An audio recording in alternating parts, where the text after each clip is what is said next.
kemaslahatan umat manusia, bahkan keberlangsungan kehidupan di masa yang akan datang. Misalnya pembiayaan proyek energi baru terbarukan atau investasi melalui sektor keuangan Islam yang profit atau imbal hasilnya dimanfaatkan untuk mendukung pengembangan energi berkelanjutan. Selain melalui wakaf uang, saya melihat ada potensi yang sangat besar untuk mengembangkan sukuk atau Islamic bond sebagai instrumen penghimpunan dana dari masyarakat untuk pembiayaan transisi energi. Untuk itu, saya minta agar inovasi produk sukuk serta promosinya ditingkatkan sehingga masyarakat semakin berminat akan produk ini. Terakhir, mekanisme pembiayaan proyek dengan prinsip-prinsip syariah juga dapat diterapkan sebagai alternatif mekanisme pembiayaan proyek-proyek transisi energi. Menutup sambutan ini, saya ingin menyampaikan apresiasi atas terselenggaranya seminar ini. Saya mengharapkan hasil dari diskusi akan turut mensukseskan tercapainya agenda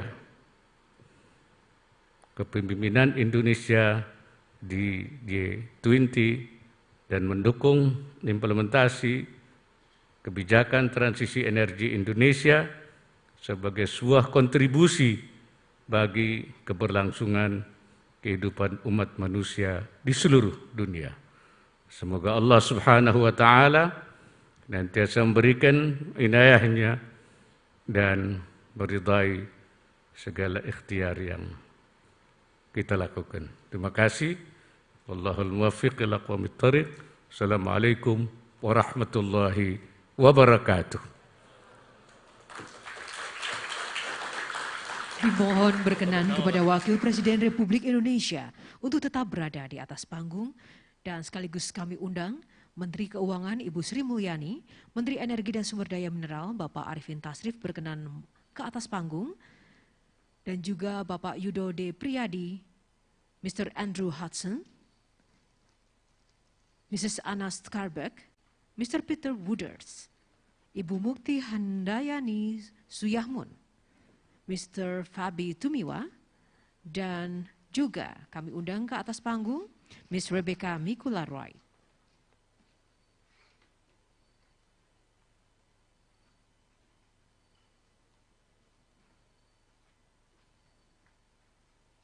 Dipersilahkan rekan-rekan untuk mendokumentasikan momen ini. Kita akan mulai sesi foto ini dengan hitungan 3, 2, 1.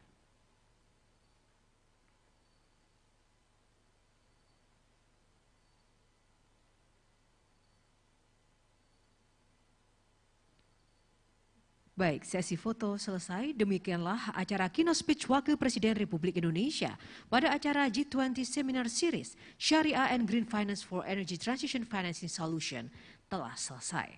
Kami ucapkan terima kasih kepada Wakil Presiden Republik Indonesia yang telah berkenan hadir pada hari ini. Dan selanjutnya, Wakil Presiden Republik Indonesia meninggalkan tempat acara. Hadirin dimohon berdiri.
Hadirin dipersilakan untuk kembali menempati tempat duduk dan memasuki ruangan.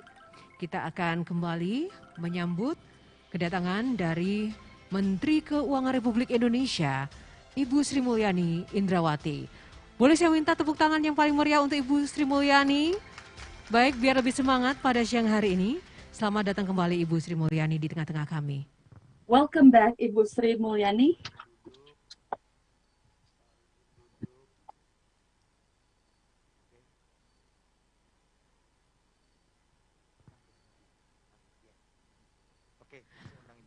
Bapak Ibu hadirin yang berbahagia, saatnya kita akan kembali kepada agenda selanjutnya.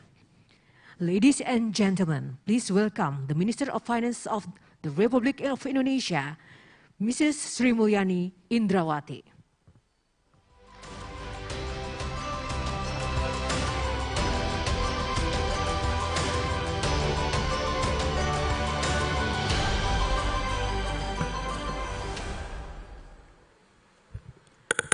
Thank you so much. Very good afternoon to all of you, distinguished Bapak Arifin Tasrif, the Minister of Energy and Mineral Resources of Indonesia, Pak Mahendra Siregar, the Chairman of the OJK, that is Financial Service Authority, and dear colleague, participant, ladies and gentlemen. I would like first to thank the Ministry of Energy and Mineral Resources who arranged this G20 seminar series under the topic of Unlocking Innovative Finance Scheme and Islamic Finance to Accelerate a Just Energy Transition in Emerging Countries.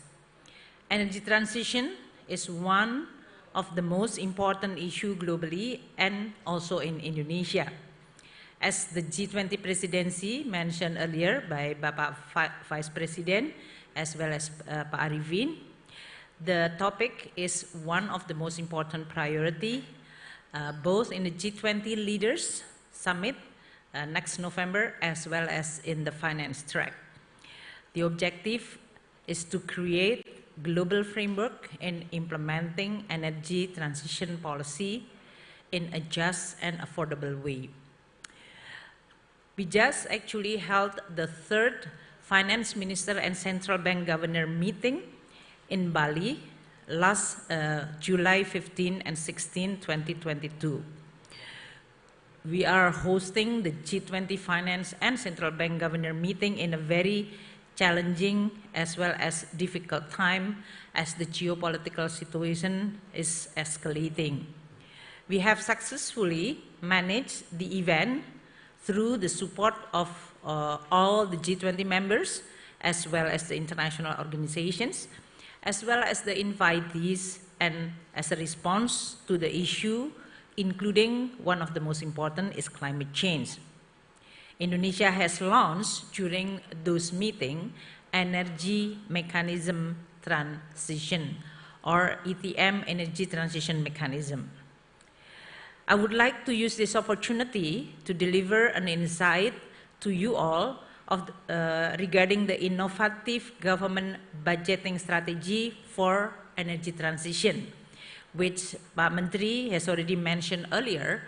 Until 2060, it will require around $1 trillion, which is almost close to the Indonesia GDP size currently.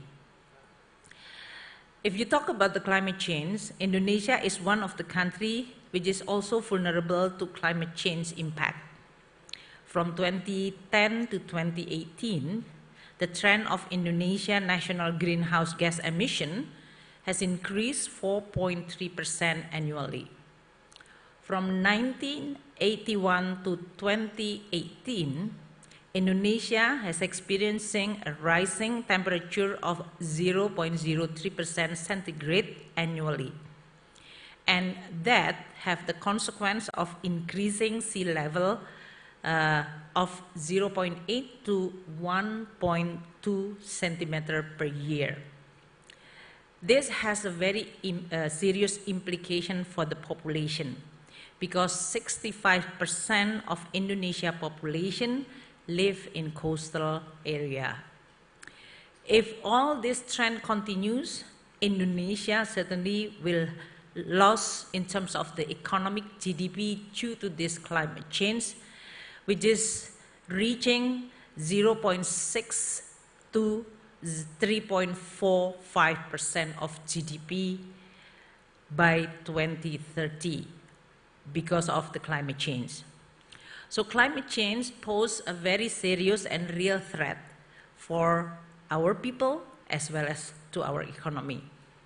Indonesia therefore has committed, as mentioned by Bapak Wakil Presiden as well as Menteri Minister Arifin, that we are committed to reduce greenhouse gas emission by 29% with our own effort, or 41% reduction of the greenhouse gas emission by 2030 with international assistance. But this commitment, which is already now translated into our long-term strategy on a low carbon climate resilience, as well as net zero emission by 2060 or earlier, with translated into long-term strategy, definitely will require financing and technology. To achieve those NDC target, which is around 247 up to 263 billion US dollar, or if we translate it into rupiah, is around 3,460 trillion rupiah, up to 3,779 rupiah. This is estimated by biennial update report, which is arranged and managed by Ministry of Environment. So it is a huge cost of money for us to comply with our national determined contribution. And the budget, that is our government budget, will only cover around 34% of the total climate financing needs of 3,460 or 3,700 trillion rupiah. So how Indonesia should then mobilize the non-budgeted finance? This is how we then design about what we call it the strategy to implement carbon pricing. Or in Indonesia, we call it nilai economic carbon, the economic value of carbon or carbon pricing. A policy which is introduced by the government of Indonesia to encourage more parties to be involved in tackling climate change in Indonesia. Carbon pricing is actually put more explicit value of carbon, that is the emission, to the economy, which is then we define it as a price or valuation of greenhouse gas emission. And with this explicit price, then we are going to be able to then starting to introduce market mechanism. We are all, as an economist, maybe you are all recognize that climate change, especially also pollution, is one of the very classic example of market failure. Because of the nature of this issue, that is global public bad, not global public good, in which people can pollute it without have any consequences. And that's why in correcting the market failure, we have to make sure that the design of the market mechanism in which we are trying to introduce polluters pay principles is going to be one of the mechanism to then mobilize financing for sustainable finance as well as to deliver nationally determined contribution.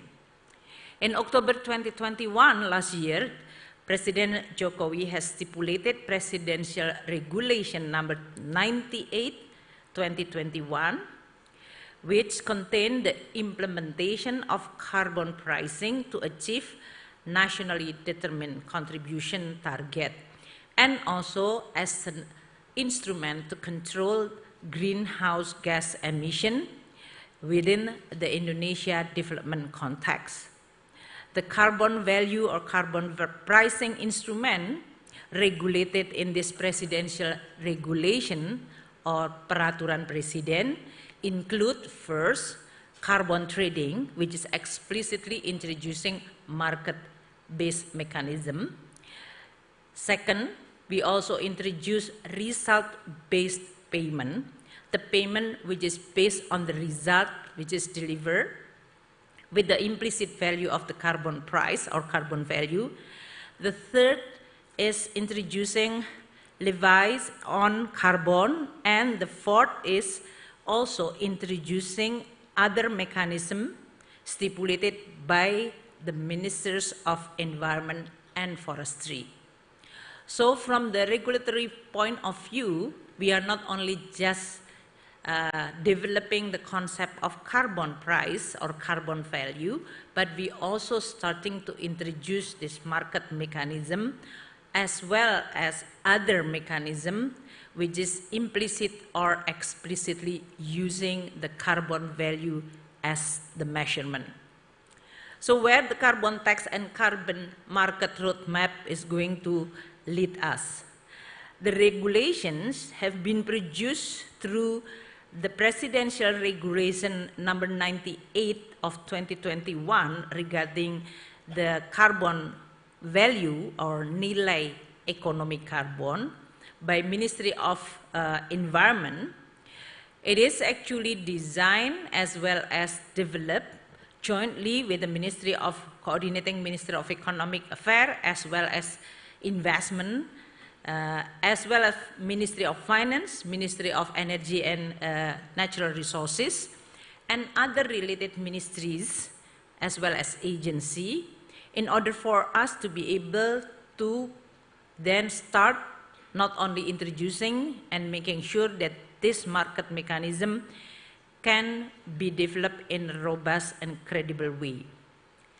Carbon trading as a trial has already now being introduced in the power sector by the Ministry of Energy and Mineral Resources, which is completed in 2021. We are now undergoing the evaluation of this implementation, and the Ministry of Energy and Mineral Resources is also preparing technical regulation to support the implementation of the carbon market in the coal power sector in 2022. We also will combine this implementation of this carbon pricing with the implementation of carbon tax, which is already legislated in the Ministry of Finance, especially in the tax law. In 2025 and beyond, carbon trading will be fully implemented through carbon exchange, as well as to expand the exchange not only in the power sector, but across sectoral and even in this case across country. Carbon tax is one of the most important of the national nilai ekonomi karbon or carbon market value instrument, which is actually explicitly a form of levies or carbon or taxation with the intention to change the behavior of the people and the economic actors so that they are fully aware about the consequence of the carbon emission. And with that, we are also trying to build the behavior in which both people or the population as well as the economic actors will then trying to make a serious effort to low carbon green economic activities. With that, then the whole commitment of nationally determined contribution, it's not become just as if this is government only commitment. But most importantly, this has become the commitment of the whole population. The carbon tax, which is also regulated under the law number 7/2021, which is in the harmonizing tax regulation, also will be designed to encourage the development of carbon market technological innovation as well as investment that are more efficient, low carbon, and environmentally friendly. As mandated by Law Number 7, 2021, the Ministry of Finance is preparing technical regulation for implementing these carbon taxes. Our draft for the ministerial regulation is currently being discussed, and certainly we are going to also introduce first the carbon tax rate as well as the procedure and mechanism to implement carbon taxes. We are currently doing, of course, in a very careful way, given the fact that first, the economic recovery is still in a very fragile process, and currently with the geopolitical situations which is creating an escalation of the energy prices, that's also creating additional factor for introducing carbon taxes. So we want to make sure that this carbon tax, when it is being introduced, is not going to create a very serious disruption to both our own economic recovery as well as the energy security nationally. With the carbon tax roadmap, which is currently designed, the objective is to achieve a fair and sustainable energy transition, as mentioned earlier by Minister Arifin.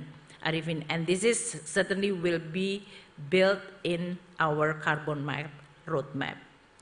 The government also seeks to apply the principle of fairness and affordability within this transition implementation without harming the poor, as Vice President mentioned earlier. If it is going to create a serious social disruption and also economic disruption, we have to take into account these consequences in order for us to be able to implement the right and credible policy.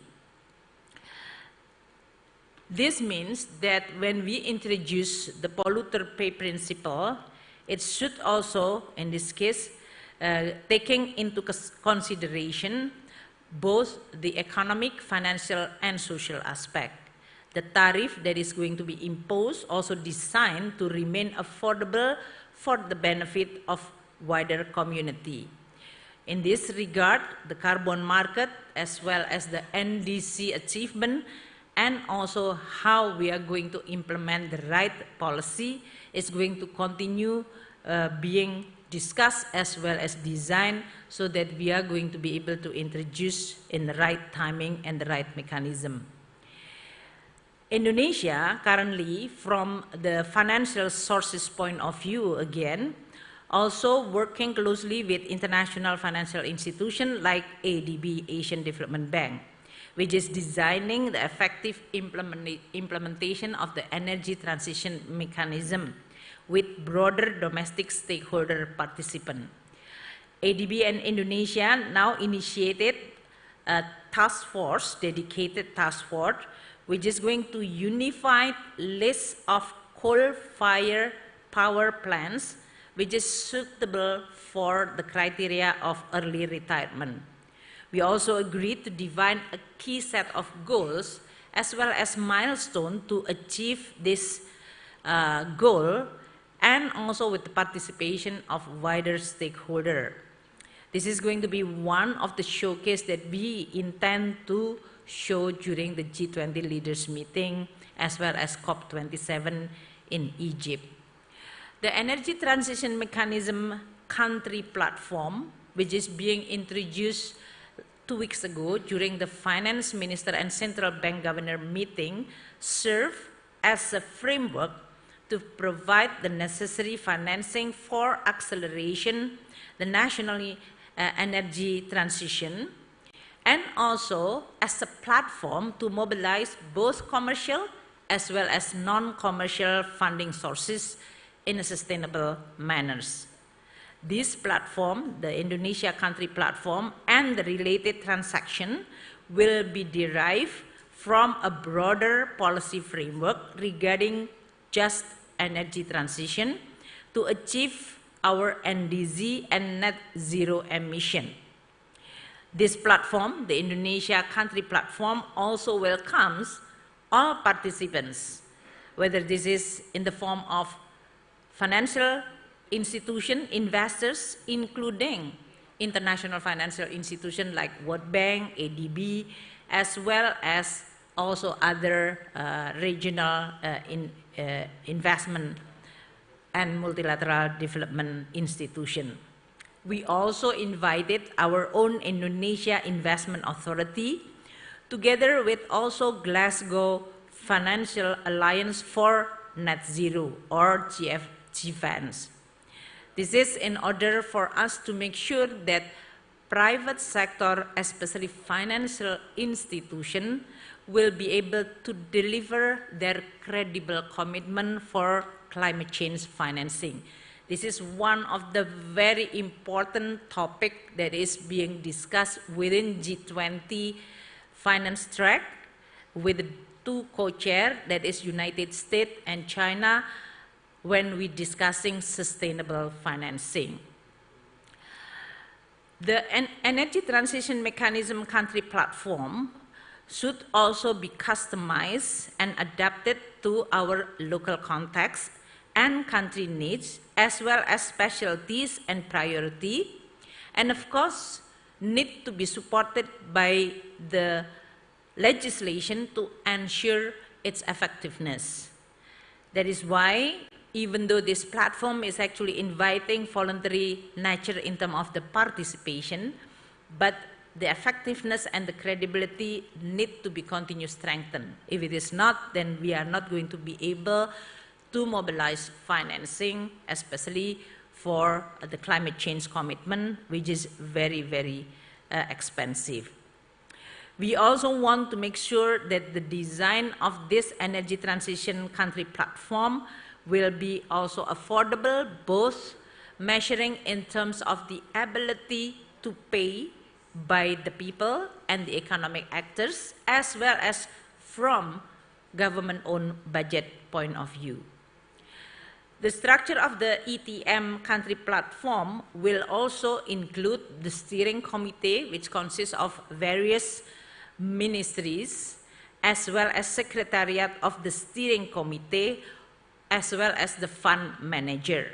The steering committee members will consist of stakeholders who have the authorities and the interests in our national just energy transition, especially in the electricity sector. The function will provide direction, setting the target, as well as granting approval related to financing instrument provision at the project level. The Secretariat will also play a very important role in facilitating, administrating, and also disclosing information. The fund manager, which is appointed for this country platform, will be responsible for managing the fund and providing the financing instrument, especially in designing de-risking instrument to the project, which is based on the direction of the steering committee. It is important within our context, Indonesia, together with the Asian Development Bank, to demonstrate a real project transaction, which is going to be as a testing ground for this country platform, and this will be showcasing in the G20 summit next November. These are all becoming one of the concrete action played or performed by Indonesia as the G20 presidency, in which, even though we are facing a very difficult and complex situation today with the geopolitical and war, the commitment of climate change in Indonesia will be continued to be implemented.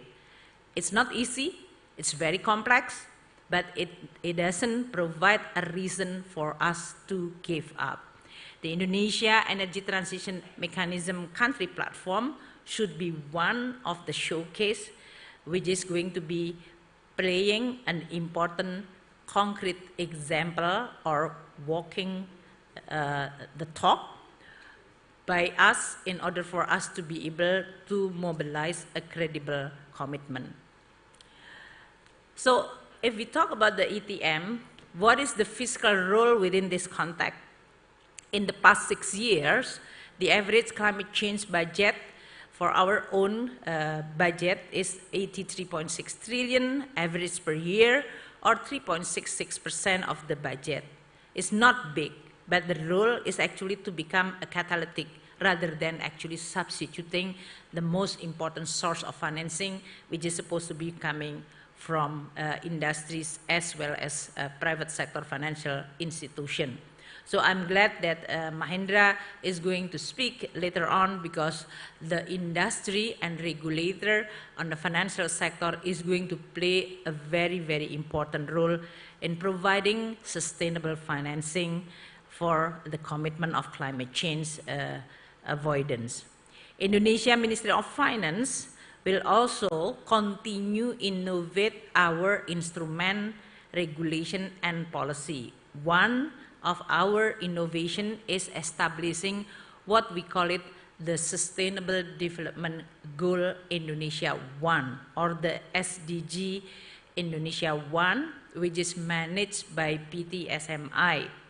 This is special mission vehicle owned fully by Ministry of Finance, but they are providing a perfect blended finance platform for all stakeholders in order for you to be able to also participate in achieving sustainable development goal, including climate finance.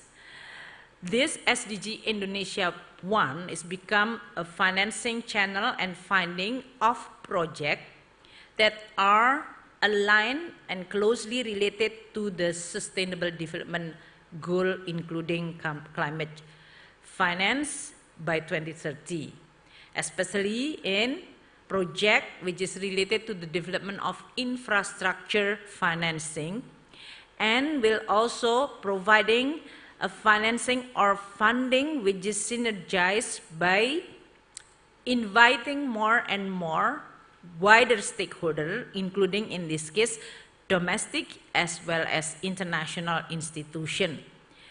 This is also a blended finance platform in which even philanthropists can also participate. With their funding, it can create a good combination between a risk appetite which is different from philanthropists, financial institution, private sector participation, industry, as well as multilateral development bank or institution in one perfect blended platform. With our Ministry of Finance decree, that is Peraturan Menteri Keuangan or Ministerial of Finance decree, we appoint PTSMI as a fund manager of our energy transition mechanism country platform, which is now already finalized. The role is also including the appointment of this PTSMI as fund manager of the ETM, and also assigning PTSMI to receive direction from the steering committee to support financing and funding framework, which is going to then combine between the sources coming from the national budget with commercial funding sources. PTSMI will also receive other legitimate non-commercial funding, for example, coming from philanthropies. The type of support provided will also need, in order for PTSMI to be able to then being used as an instrument by Ministry of Finance, so that they are going to be able to work as corporate, as agile as possible. Another outstanding task which we are performing is how we are going to be able to accelerate energy transition, especially in the electricity sector, to achieve sustainable development goal. With government regulation, we are also continue to be able to actually follow and develop market instrument base for financing. For example, if we are talking about green sukuk, which is already mentioned by Bapak Wakil Presiden, Indonesia is among emerging countries who's already quite advanced in issuing green financing in the market, even in the global market. The government of Indonesia has successfully issuing sovereign global green sukuk from 2018 to 2022. We've already actually successfully introduced 3.5 billion US dollar.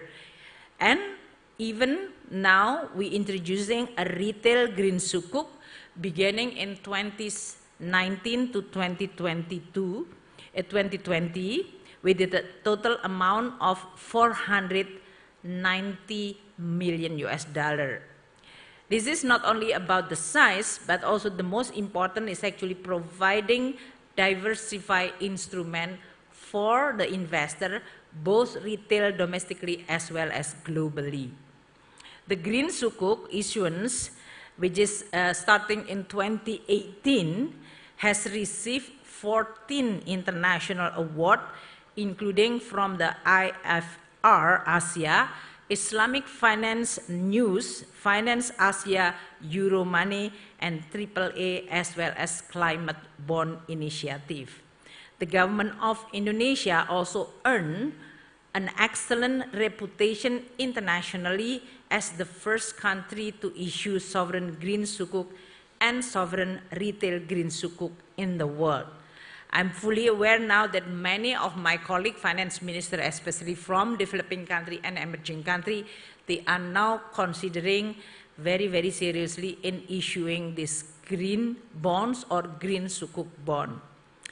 The impact of the green sukuk issuance not only provide environmental benefit, but also social benefit in terms of environmental benefit, and also estimated reducing effectively 10.3 million tons of CO2 emission of greenhouse gas emission.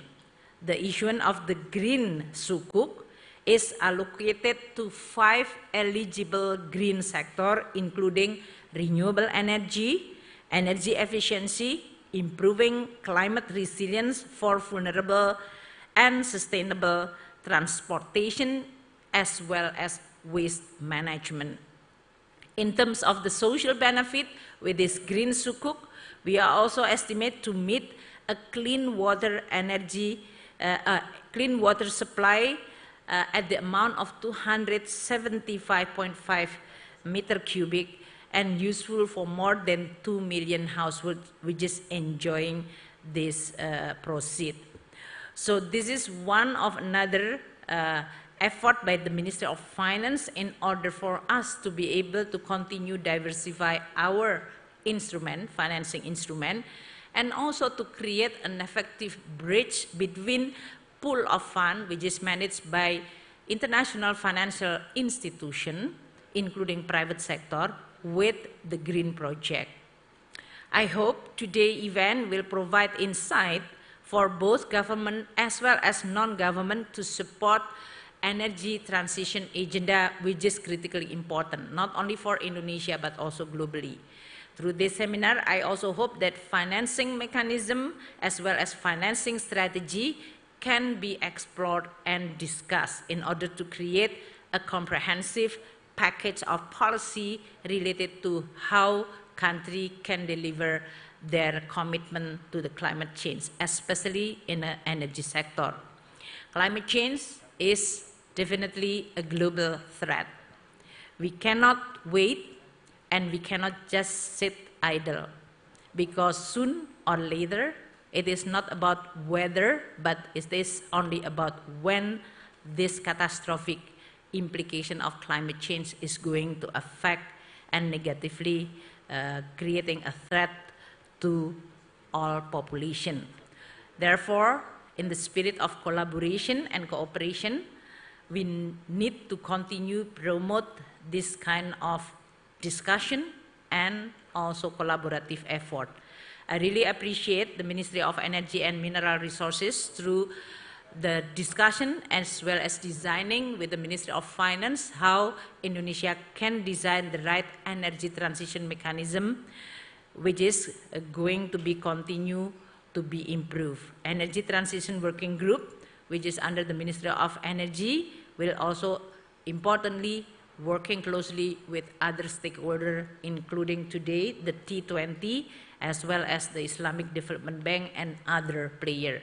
So have an enjoyable and productive seminar. Very good day to all of you. Thank you, Mr. Sri Mulyani, for the incredible remarks. Climate change are undisputable obstacles that we all must face.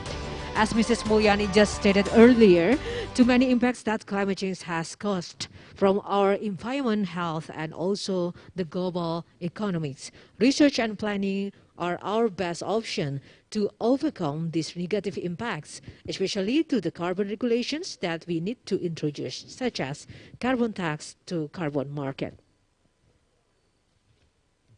Ladies and gentlemen, the panel session 1 will be started shortly. This extraordinary session will be moderated by lead co-chairs TF3 T20 Indonesia, Executive Director Mrs. Mukti Handayani Suyahmun. Mukti Handayani Suyahmun, or Mrs. Cookie, has been working on climate change issues since the early 90s. In 2000, she joined Pelangi Indonesia and became actively involved in international climate diplomacy as a representative of civil society groups, having previously been a researcher in energy and environment at the Energy Research Center, Bandung Institute of Technology, ITB. And since 2007, Cookie has been part of the delegation of the Republic of Indonesia for climate negotiations. After completing her terms as Executive Director of Pelangi Indonesia, she joined the Office of the Special Envoy of the President of Indonesia on Climate Change for 2 terms, 2010 until 2014 and 2015 until 2019, and during which time she was actively involved in international climate negotiations, including in the process of preparing the amendment of the Doha and the Paris Agreement. For nearly 3 decades, she has been involved in various studies and policy analysis related to climate change, energy, transportation, and air quality. And now for Mrs. Mukti, the stage is yours. Berikan tepuk tangan yang lebih meriah lagi kepada Ibu Mukti. Dipersilakan.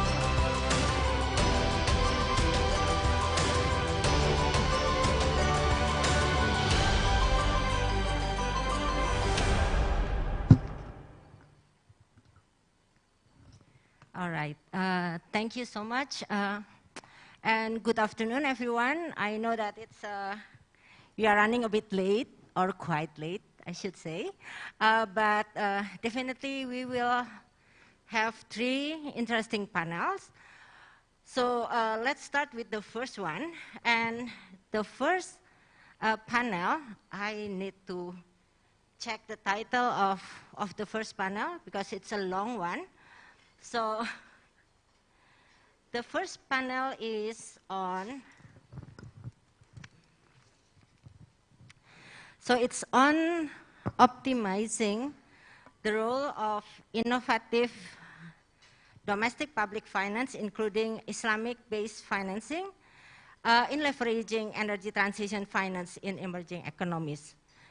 And for today, I have 2 other ladies that will joining me on the stage. So I have the first one is Miss Amanda McLaughlin from the British Embassy to Indonesia and Timor-Leste. So Amanda, please. And the second lady that I have here is Ibu Mercy Christie Barons. Ibu Mercy is a member of the House of Representatives, or DPR, the Republic of Indonesia.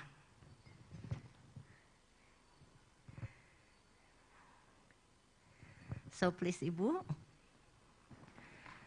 You can see here 3 ladies talking about financing energy transition. But we also have some other panelists that will be joining us online. So we will have Ms. Grace Tam, Director for Investment in Clean Energy Finance Corporation. We will also have Dr. Adi Budiarso, the Director of Center for Financial Sector Policy, the Ministry of Finance, Republic of Indonesia. We also will have, sorry for this, Mr. Alexander Hoge van Rutter from International Solar Alliance. So I think without further ado, let's start our conversation here. So as we already agreed that we will not have presentation, but of course, when we talk about things, then, you know, I would expect everyone to share their views for some times. So let me start with Amanda. I will not read the bio because you already saw it earlier on the screen. So just to have like use the time more effectively, I have a series of questions for you, Amanda. And because you are, in this case, representing the UK government from the UK embassy here in Jakarta. So, you know, like UK is part of the G7, right? And UK also, up to now, still the presidency of the COP26 that has been held in Glasgow last year. And I know that we all know that UK also has a number of policies, activities, program, also to transition from fossil to a cleaner one. So, you know, like, it would be great if you can share with us how you already, you know, like the UK in this case, already implementing it, the plan and so on, both as the UK as a country, but also as part of the G7 and also as the president of the COP. Everything, sorry for that. So please, Amanda, you have the floor. Thank you. I hope people can hear me okay.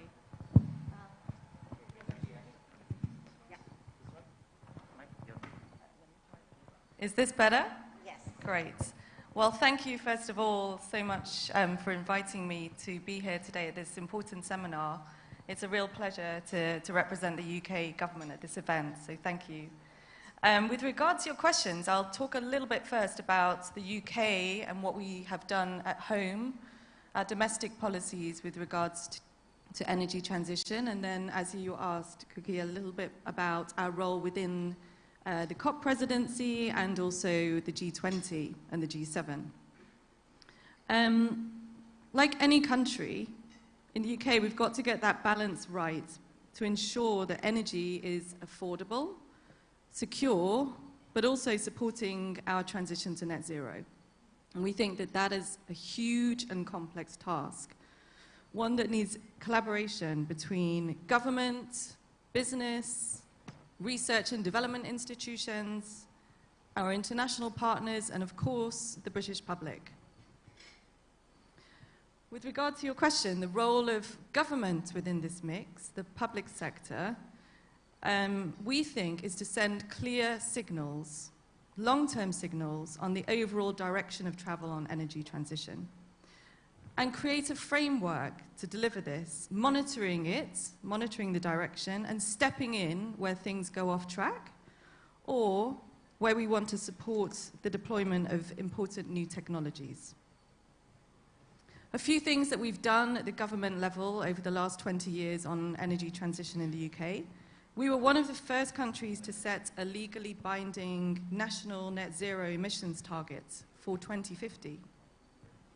And earlier this year, the UK published its energy security strategy, setting out plans for 95% of our electricity supply to be low carbon by 2030 and fully decarbonised by 2035.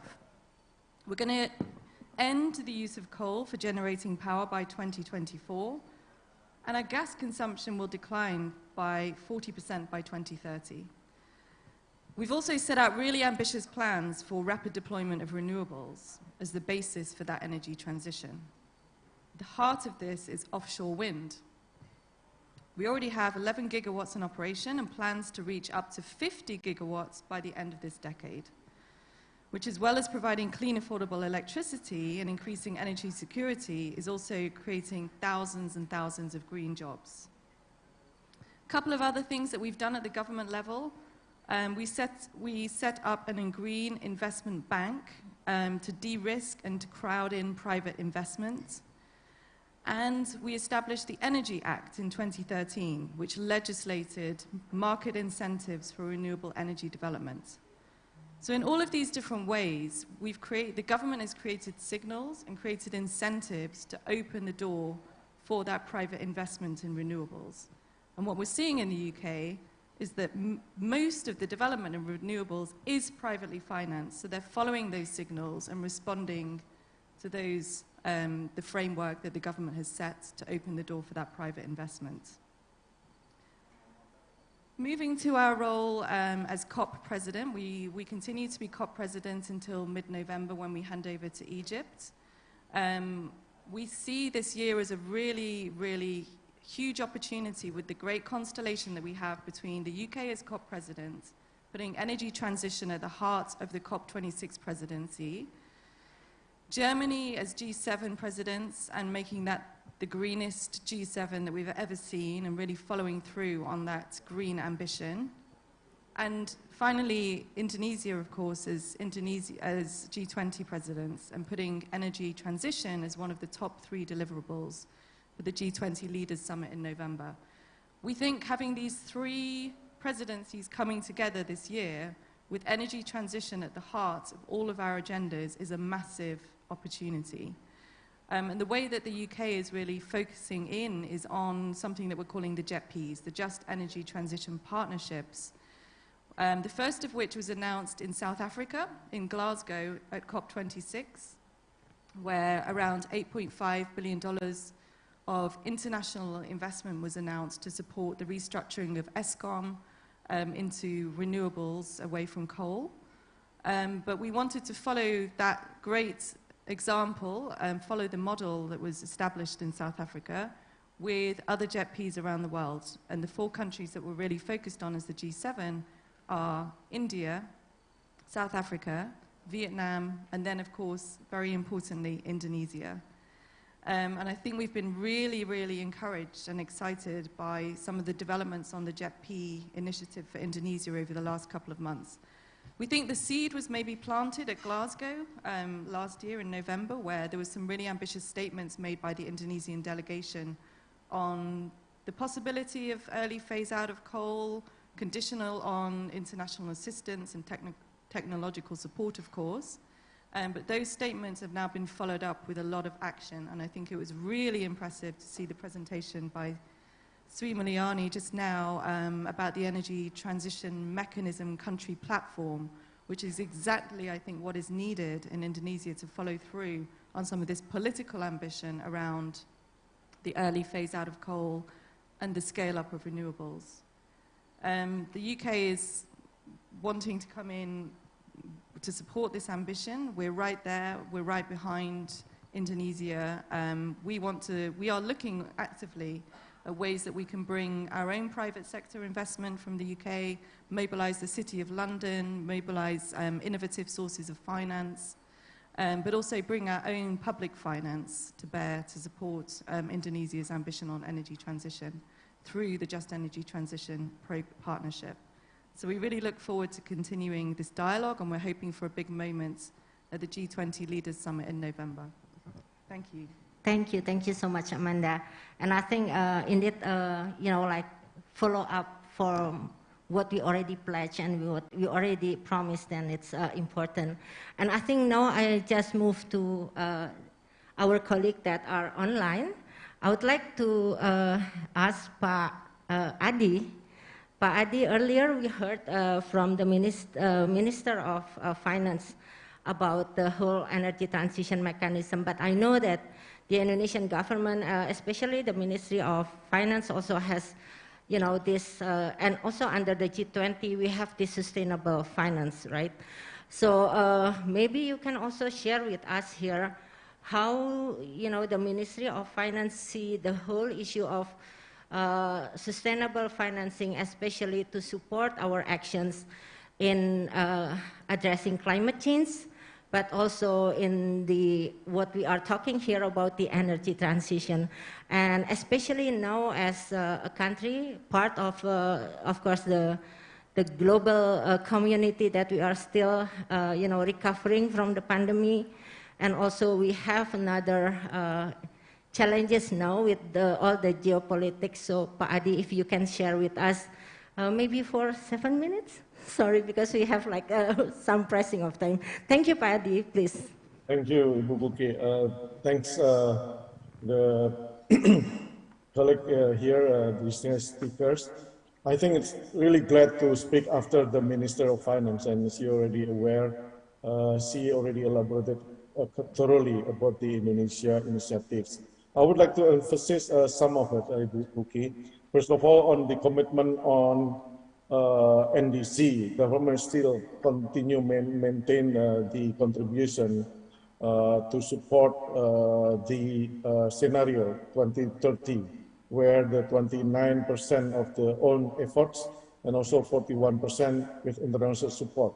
As you have also listened, the Minister also emphasized on the commitment on long-term strategy for low carbon and climate resilience 2050, with the target of achievement of net zero 2060, or even if possible earlier than 2060. The second most important thing that we would like to explore is about the gap of the financing. She already indicated that the gap of financing is about 40%. She also emphasized on the cost of youth fund in terms of financing. Now the government would like to elaborate and welcoming the participation from private. I was quite pleased to listen from UK experience, where most countries now marching towards equity participation from private. And this is not quite the case in Indonesia, but of course, Indonesia commitment to support elaborating and welcoming participation from private is getting more attention and participation from strategic partners. As we already indicated, that the gap is around 266 trillion Indonesia trillion rupiahs.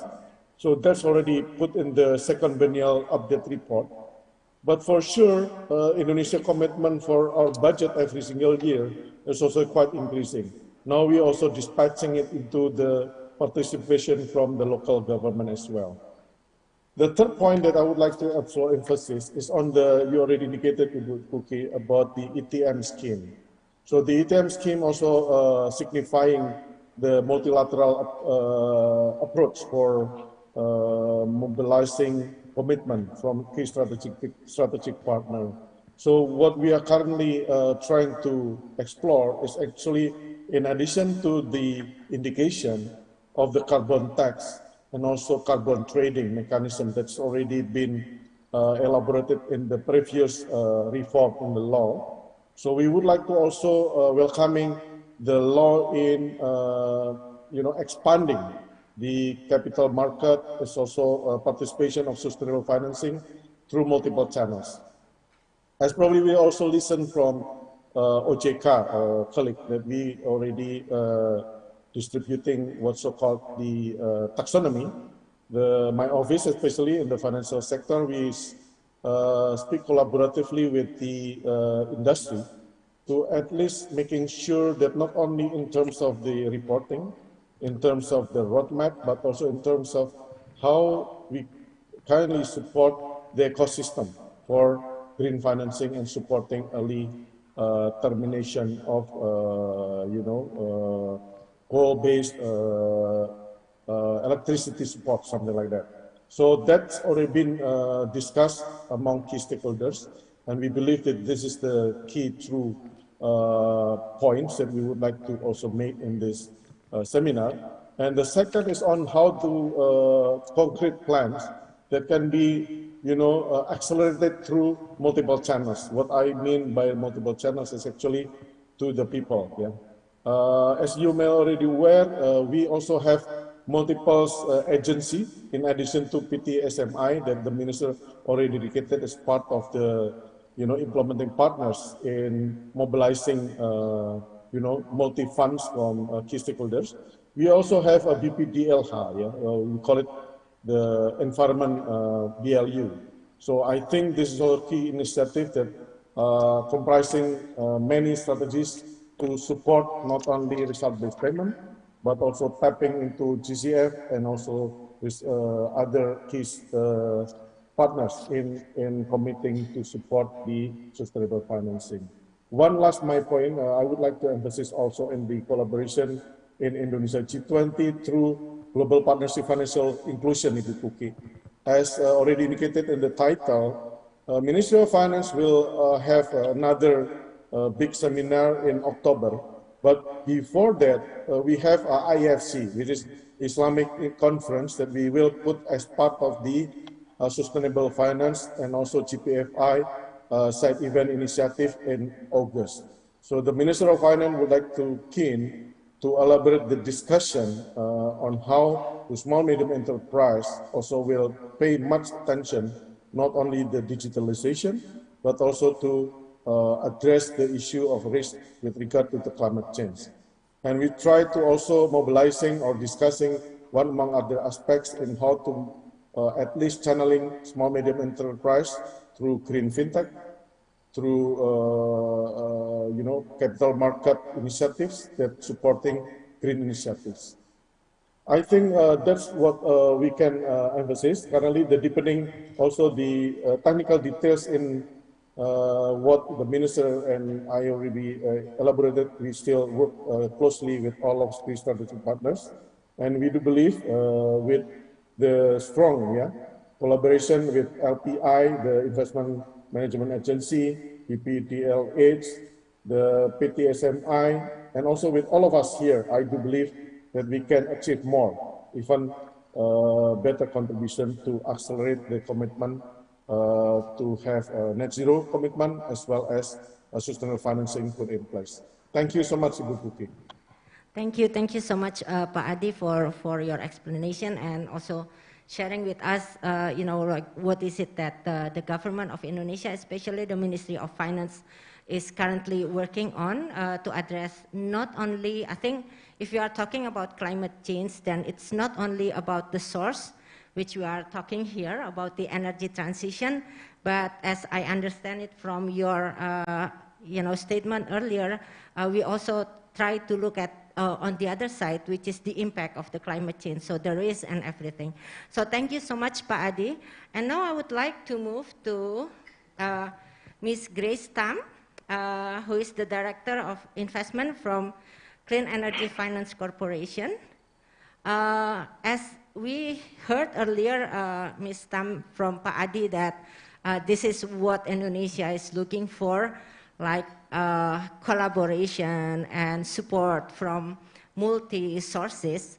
But I know that, for example, in Australia, there are already actions also in energy transition, right? And as we know that for doing all these things, we need finance. So maybe you can also share with us, like how the experience so far in Australia dealing with this energy transition financing.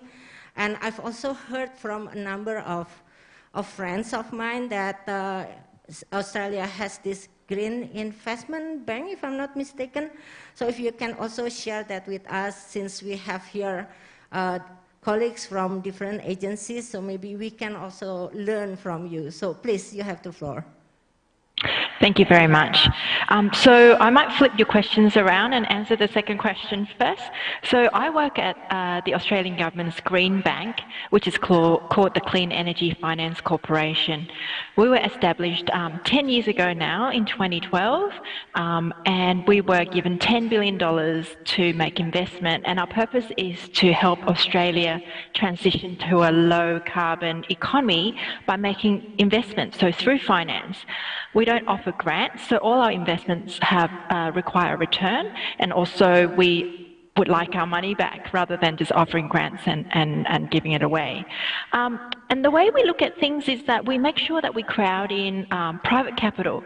What we make sure we do is we help Australian investments and Australian clean energy projects get established through demonstrating how green financing can be put to work so that other investors, other private capital can follow.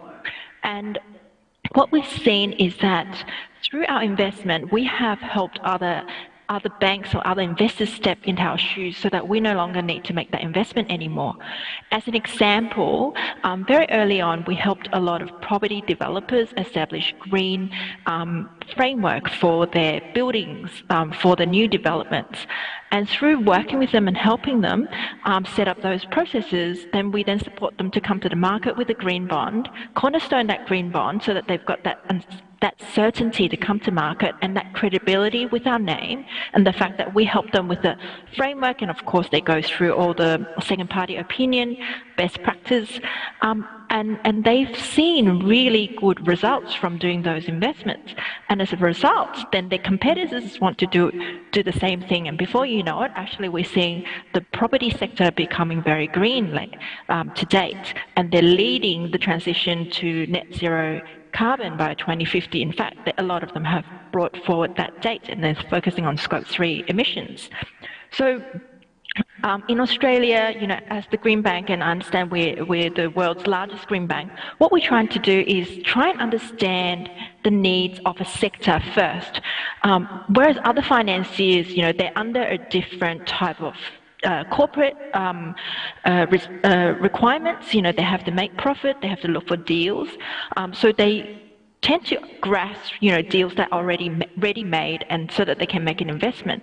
So what we do is we understand what are the needs of Australia, of various sectors, what's stopping finance for flowing into that sector, and we help unlock that by providing support, either working through sponsors to develop the framework, or taking positions in the risk spectrum to help get a project off the ground. And by demonstrating that these projects can be done and packaging it in a way that other banks can step in, we have been able to crowd in $2.5 for every dollar of our investment. And for some sectors, we have been able to step out and let the private capital take over. So in terms of how Australia's green finance is going, back in 2014, we saw Australia's first green bond being issued by one of Australia's major banks, and they did a green bond of $600 million. 7 years later, in 2021, Australia's green bond and green loan sector was issued in total $20 billion worth of green or sustainability-linked financing. So that's a huge increase. And I can see that Australia, with so many investors, banks, state governments, everyone having signed up to net zero 2050 targets, they're all looking for these green investment opportunities. And with that flow of capital coming in, it's really propelling corporations in Australia to put together ESG framework, green financing framework to tap into this new demand from investors. So it's great to see all this momentum, and it's great to see Indonesia already setting up a taxonomy. Australia is also in the process of setting up a green taxonomy led by industry, because greenwashing, with green bonds becoming so normal these days, we need to pay attention to greenwashing.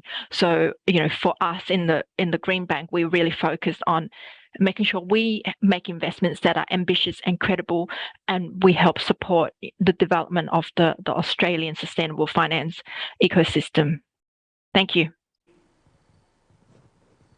Thank you so much, Ms. Tam. And I think it's interesting to hear how the progress within 7 years only, you have I know how many times increase of this bond. And now I have Alexander here, and we know that one of the issue that, or I shouldn't say issue maybe, one of the solution of energy transition is talking about solar. So, and Alex here is from International Solar Alliance. So Alex, how do you see the progress so far? I mean, like, we know that in some countries, solar becoming cheap, but it's not the same case for some other countries. So how do you see the discrepancy here? And also, you know, like, since we are here in the G20, you know, like, seminar series, so what is it that maybe you can share, if I can say, like, your expectation from the G20 related to the whole issue of energy transition, and especially because you are from the International Solar Alliance, and so from the solar perspective maybe. So Alex, you have the floor. Yeah, so I think you've hit the nail on the head that the solution really needs to be country dependent. So, you know, Amanda spoke about the offshore wind in UK. You know, UK has a very poor solar resource, but has a fantastic wind resource. So absolutely, they should be doubling down on offshore wind, which they have been doing. Some countries, like United States, India, for example, are lucky to have both wind and solar. Countries like Indonesia, where you have a strong geothermal resource and some hydropower resources, absolutely those should be explored. Unfortunately, as far as I know, the wind resource isn't that strong in Indonesia in most places, but the solar resource is very strong, particularly in the Eastern Islands and in Java. So I think it's going to be very different, right? There's going to be some places where maybe biomass is the best solution, or maybe geothermal is the best solution, but in a lot of places that ISA targets, solar is the best solution because it is the cheapest and because there is a strong solar resource. So we'd be delighted to have Indonesia join as a member of the International Solar Alliance. And really the key for me is really designing projects in such a way that can draw in private investment. So as Ms. Grace Tam spoke, you know, CEFC has done fantastic work. I want to make it clear that that's not just a developed world solution. You know, here in India, we have Areda, which is very similar in terms of it's a green bank. You know, in Bangladesh, they have Shreda, which is again a type of green bank. You know, the exact nuances of it can of course be adjusted. You know, maybe in Indonesia, it wants to be compliant with Islamic finance, and that's perfectly okay. That might be what works best for Indonesia. But I think setting up a green bank is a fantastic idea. Also, in terms of drawing in private sector finance, getting the demand side right is really key. So for example, there's an entity in India called SECI, Solar Energy Corporation of India, and they have a tiny budgetary outlay of something like $30 million initially to set it up, and they do all the tenders to bring in solar tenders. So with a budgetary outlay of $30 million, they've been able to attract $25 billion worth of private sector investment. You know, I know there's a lot of debate in terms of, you know, do you privatize? Do you have FIT schemes? You know, in Indonesia, obviously, there's a heavy reliance on PLN. You know, and if you look at Indonesia's electricity growth, 250 terawatt hours per year, growing at or 250 terawatt hours of electricity consumed per year. If it's growing at 6% a year, that means, you know, you need another 15 terawatt hours per year, which is about 8 to 10 gigawatts of solar. So who's going to build that 8 to 10 gigawatts of solar? Is it going to be PLN itself? Is PLN going to get a mandate to say we're going to build 8 to 10 gigawatts? Is it going to be the government having auctions similar to the UK government with their offshore wind tenders? Luckily, PLN, you know, is a fairly strong credit rating and is a good, you know, off-taker. So maybe they would be the off-taker, and they would have auctions for 10 gigawatts of solar a year. And then PLN doesn't need to put up any of their money to finance it. They're just buying it. So there's different ways to approach it. I don't think there's necessarily one size fits all. I think you can absolutely have budgetary support, but I think a lot of it is getting the pricing right, designing the markets right, designing the tariffs right, designing the tenders in such a way that they're attractive to private investment. And then that way, whether it's Islamic finance, whether it's private investors, whether it's DFIs, whether it's local retail investors, you know, if there's a credible off-taker, if PLN says, I'm going to guarantee you this price for 20 years, then you're going to see people want to finance that, regardless of whether they're domestic or international. So I'll leave it at that and hand over the floor, but certainly happy to answer more questions. It's always challenge for anyone, right, to set the plan and to have the strategy as well. And now I have Ibu Mercy here from the Parliament, from the House of Representatives of the Republic of Indonesia. So Ibu, how do you see, you know, like you've heard from all other panelists, so how is it in the Parliament, how the discussion, and, you know, like, because earlier, like Peter already mentioned also that one of the role is for the government is to set the direction. So, and I know that Parliament is playing a big role in that. So please, if you can share with us as well. Thank you. Okay, thank you very much. First of all, thank you very much to invite me here, and my highly appreciation for Ministry of Energy and Mineral Resources, by Yudo and team in collaboration with groups and other organizations. And according to equation, how is energy transition is being discussed in the House of Representatives. Actually, refer to law number 23, 2014, we have three functions, mandatorily, legislative, budget, and oversight functions. And inherently, we have two other functions. They are constituency and diplomacy functions. So the energy transition issues are being discussed through all the functions of the House formally, and we have another one, non-formal, I say non-formal mechanisms through a caucus economy, Green Economy Caucus, established since 2009, and Pak Satya Yuda, the former chairman of the Green Economy Caucus since 2019. And we discussed many things related with the transition energy in the caucus. The members come from different party affiliations, boards, and commissions. So for the legislative functions, maybe I can give some points of view, discussion related with the legislative functions. As we know that in 1987, the House already ratified several protocol, treaty, and conventions. First related with the, what we call it, Vienna Convention, Montreal Conventions, London Amendments for obliging to phase out the ozone depletion substances. And I think this is the first starting point when we talk about the energy transitions to reduce the gas emissions. And then in 1994, Indonesia the first time ratified the UN Framework Conventions of Climate Change into the National Law number 6, 1994. And we have another story in 1997 with the Kyoto Protocol. Indonesia submit the instrument of Kyoto Protocol in 2014 after the Doha Amendments. So learn from the failure of the Kyoto Protocol that it didn't encompass and world's largest and fastest growing economies.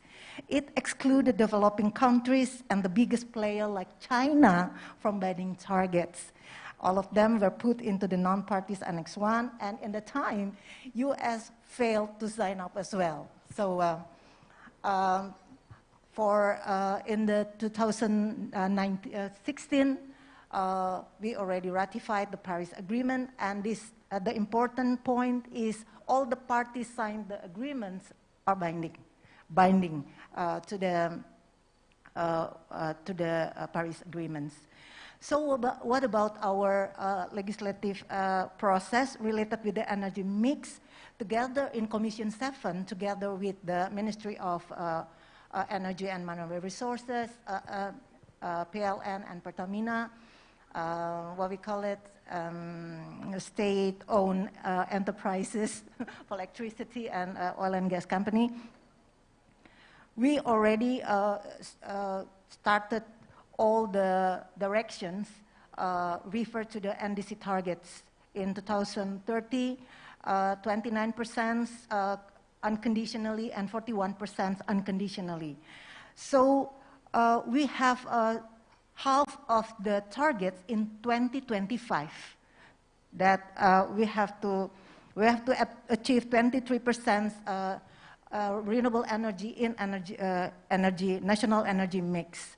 So what happened with our national energy mix? Last year, we achieved 11.5, and for this year, we set the achievement around 15.7 targets of new and renewable energy in national energy mix. So with several types of renewable energy, we increase all the new and renewable energy capacity, solar rooftop, and other types to raise B30 policy implementation. B30 is blended diesel fuel with biofuel. So we increase the volume of the bio-30 annually, and we encourage the ministry to attract the green transition energy investments. And last year, we break through the targets to get the investment come to Indonesia. And I can say, related with the policy in energy transition to achieve net zero emission, we already stated and really deeply discussed with the ministry and the other related parties, and we support the President Jokowi NDC documents. First, primary energy substitution like biofuel, B30, and co-firing of steam power plant with biogas and biomass, utilization of refuse-derived fuel. That is a fuel produced from various types of waste. Comes from municipal solid waste, industrial and commercial waste. Second, fossil fuel energy conversion, replacement directly to the renewable energy power plant. The third, increase the capacity of renewable energy plant like solar, geothermal, wind, and the other types. Four, recently we are in Commission 7 has been discussing intensively with the ministry and the other parties related with the electric vehicle and electric stove, so that we can ensure that the electricity powers come from renewable energy. And the last point, and the fifth policy is application smart grid to overcome the intermittent or variable of renewable energy. So what about the latest legislation process? First, we have the House already passed the draft bill of new energy and renewable energy in the plenary session to become a mandatory bill from the House initiative and already sent it to the government to further discussion. Many pro and contra for the bill because it proposes classifying coal bed methane, coal liquefaction, and coal gasification as sources of new energy alongside nuclear and hydrogen power. The other one is the House already passed the bill of tax regulation harmonization. For the budget function, we have two critical issues in budget function. First, related with the fossil fuel subsidy reform, is that it's up and down because of external shock like pandemic COVID and the other geopolitical issues. Those are war between Russia and China, Ukraine, China, and UK foreign policy, etc. But in the previous term of the House, we supported Jokowi's policy to remove the premium fossil fuel subsidy, which contained around 88 octane, implementing a targeted electricity subsidy policy for 450 and 900 volt ampere subsidized customers based on data validation, fixed rate subsidy for diesel fuel, and take out 12 group customers from the subsidy customer on the PLN list. So I think this is the big achievement in the previous term of the Parliament. So when we talk about the subsidy, I have three key points when we talk about the subsidy reform, because it's very hard when we talk in this year. We already break through more than 500 trillion rupees. So it's very hard. We face a fossil fuel regime in the House. First is government must dare to take extraordinary actions in subsidy reform through a clear roadmap reform as a guideline instrument to navigate the reformation measurably and applicable whether to consumer or producer subsidy. The second, although it's like a simulation by the Ministry of Finance and Monetary, replacing price subsidies with the direct subsidy gradually. It's very, I think government have to implement it prudently, carefully, because from eastern parts of Indonesia, I come from Maluku province, and many underdeveloped in the frontier area, we face many problems related with the internet access, etc.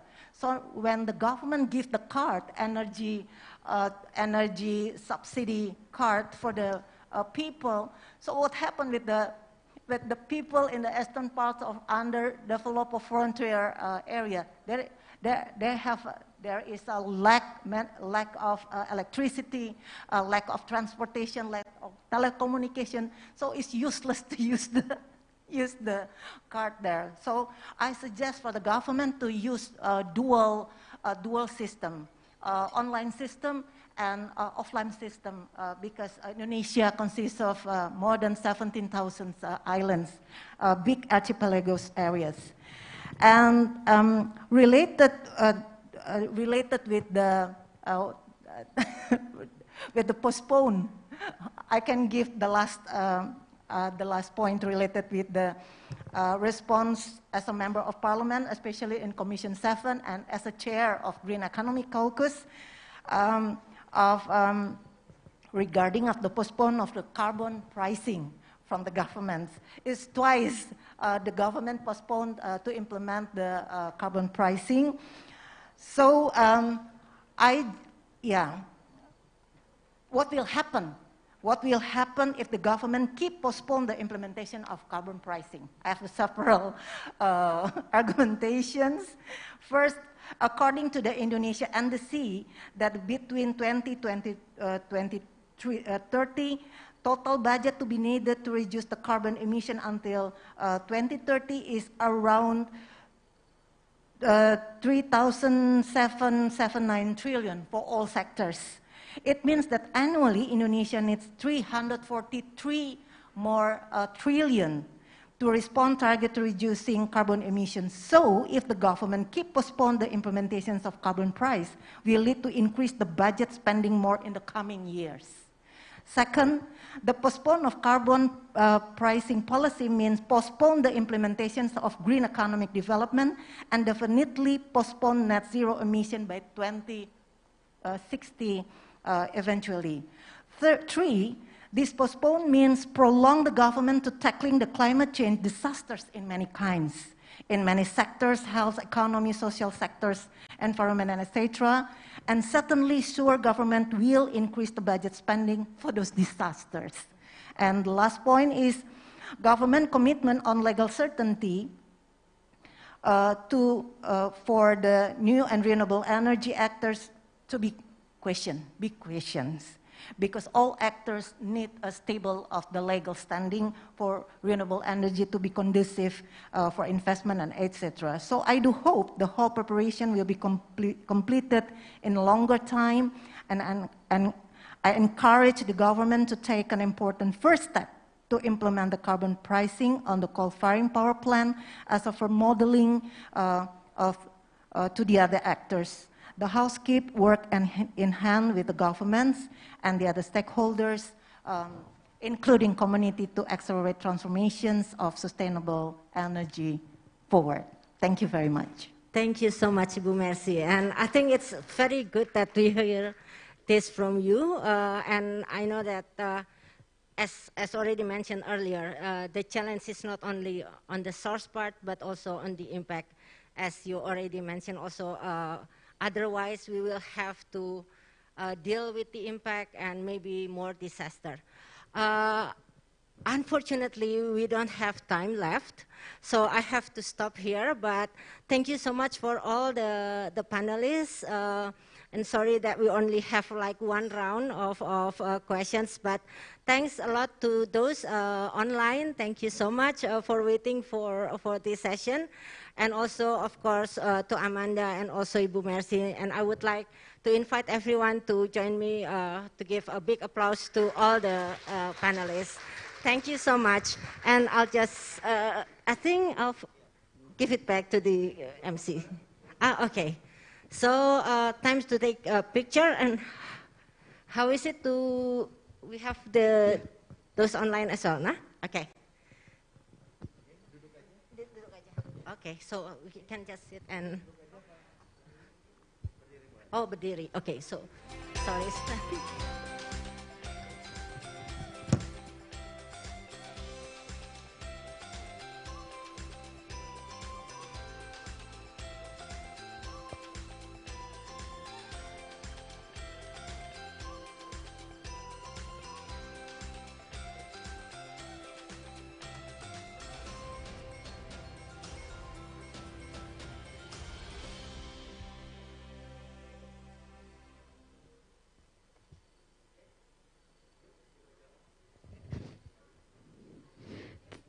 Thank you, Mrs. Mukti Handayani Suyamun and all the speakers. Lebih semangat lagi tepuk tangannya, Bapak Ibu semuanya. Baik, thank you the audience.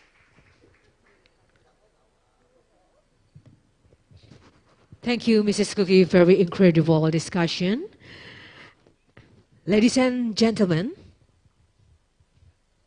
the second panel session will be about exploring the role and appetite of the non-state actors in financing energy transition and Islamic finance as innovative solution for just energy transition. For giving the introduction remarks and moderate the session, and now I will introduce the CEO, Climate World Center, Mrs. Anna Skarberg. Mrs. Anna Skarberg is CEO of Climate World Center, working to develop the low-carbon economy, a former banker and green policy advisor. Anna has led Climate World since its creation in 2009, analyzing emission reduction opportunities, setting the ambition, and unblocking barriers to implementation. Anna was a founding board director of the Clean Energy Finance Corporation, CEFC, and the Carbon Market Institute, and is currently a director of the Green Building Council of Australia, the Center for New Energy Technologies and Sentient Impact Group. She is a member of the Blueprint Institute Strategic Advisory Council and Grattan Institute Energy Program Reference Panel, and was the 2020 Mission Innovation Champion for Australia. Wow, so incredible and amazing, Mrs. Anna. Okay, please welcome CEO Climate World Center, Mrs. Anna Skarberg.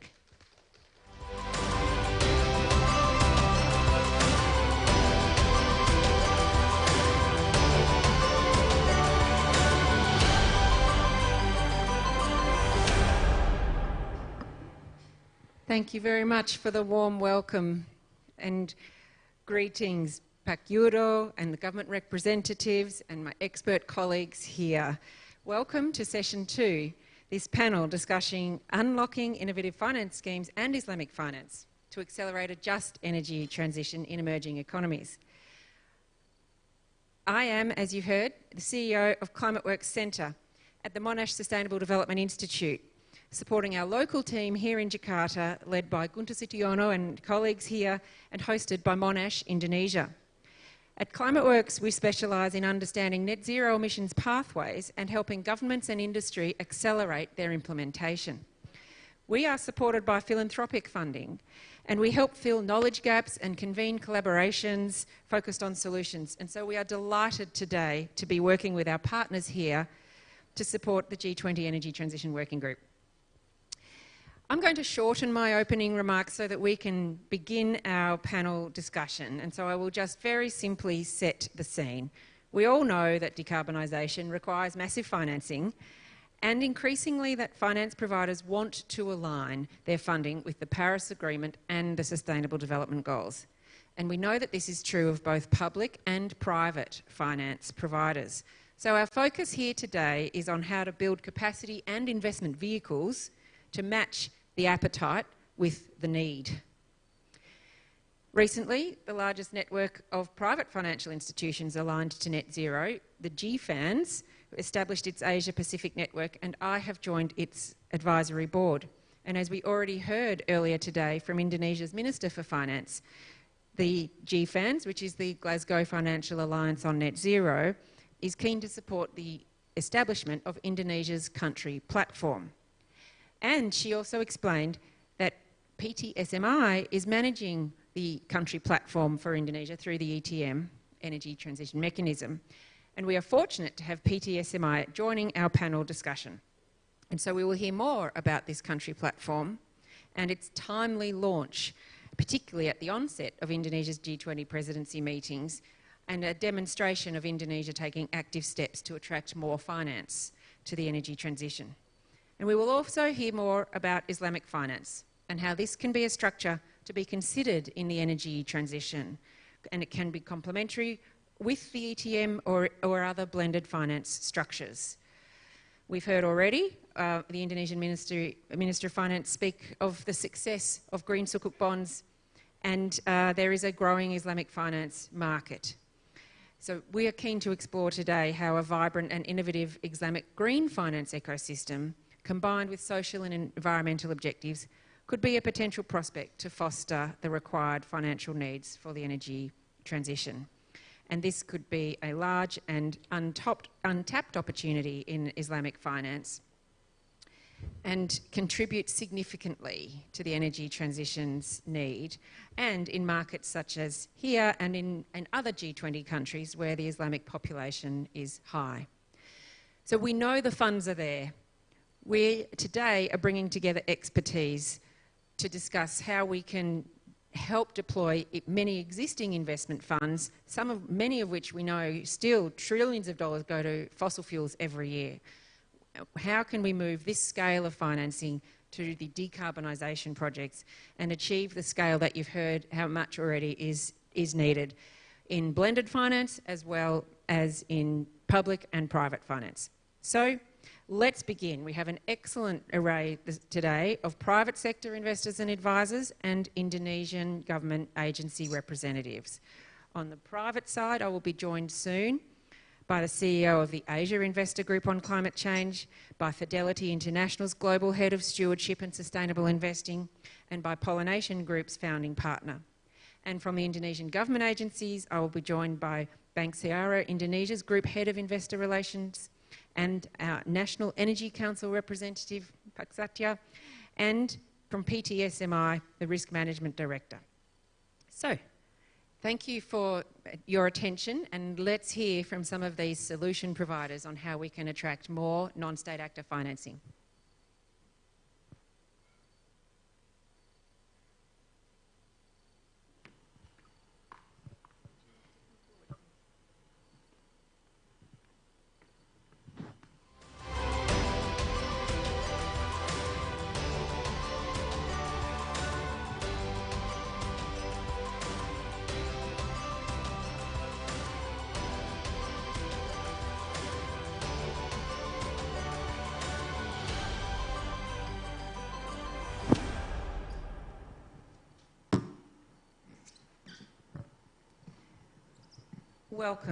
Welcome in the room and also online.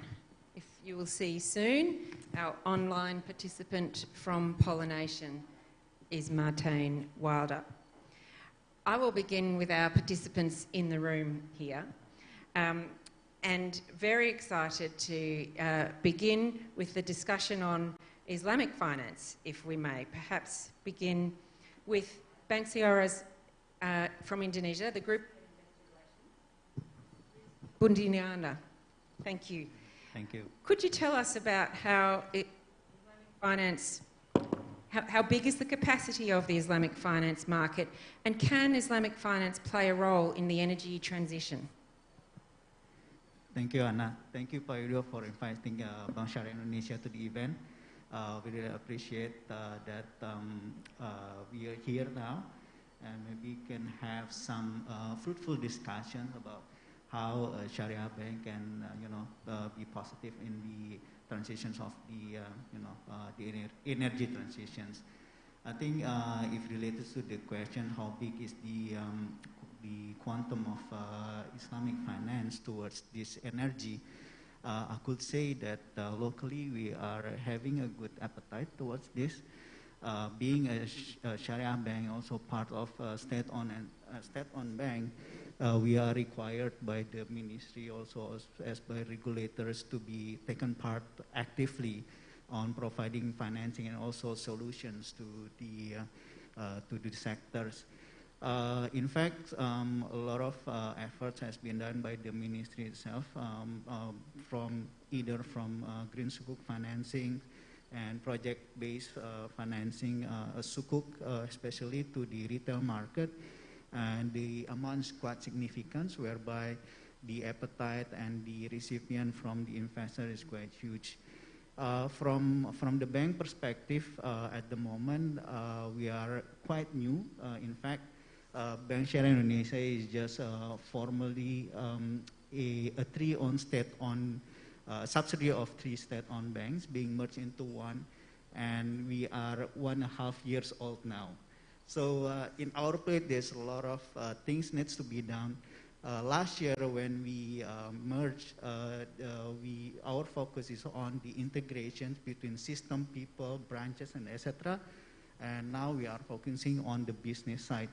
So I guess in terms on the framework on the green financing, for instance, we are still developing internally on the framework because this is also something new to us, needs a lot of expertise and experience.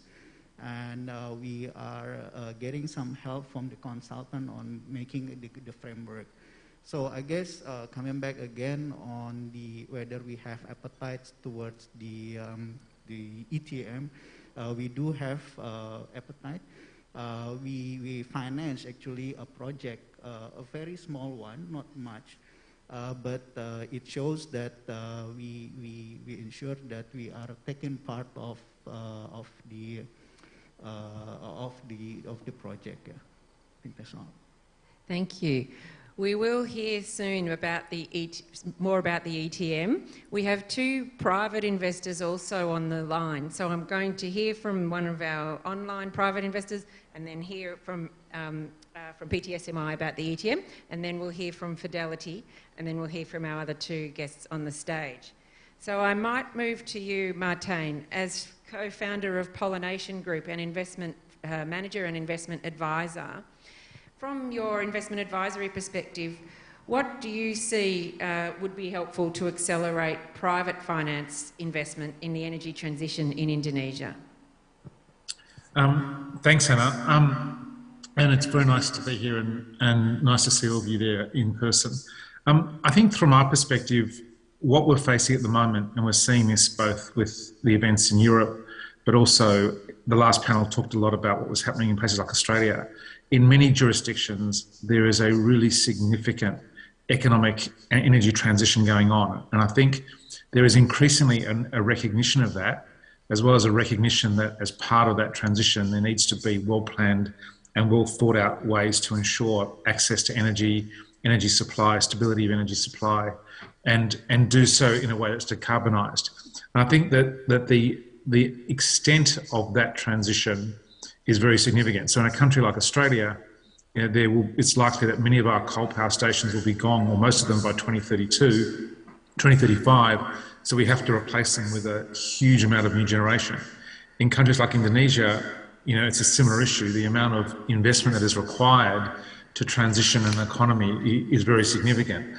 And this isn't just about building new transition facilities, it's also about understanding the broader supply chains. Everything from where you get the minerals to build renewables, where do you get critical minerals, how do you process those minerals, how do you then build the equipment that you need, and to do that in a very planned way.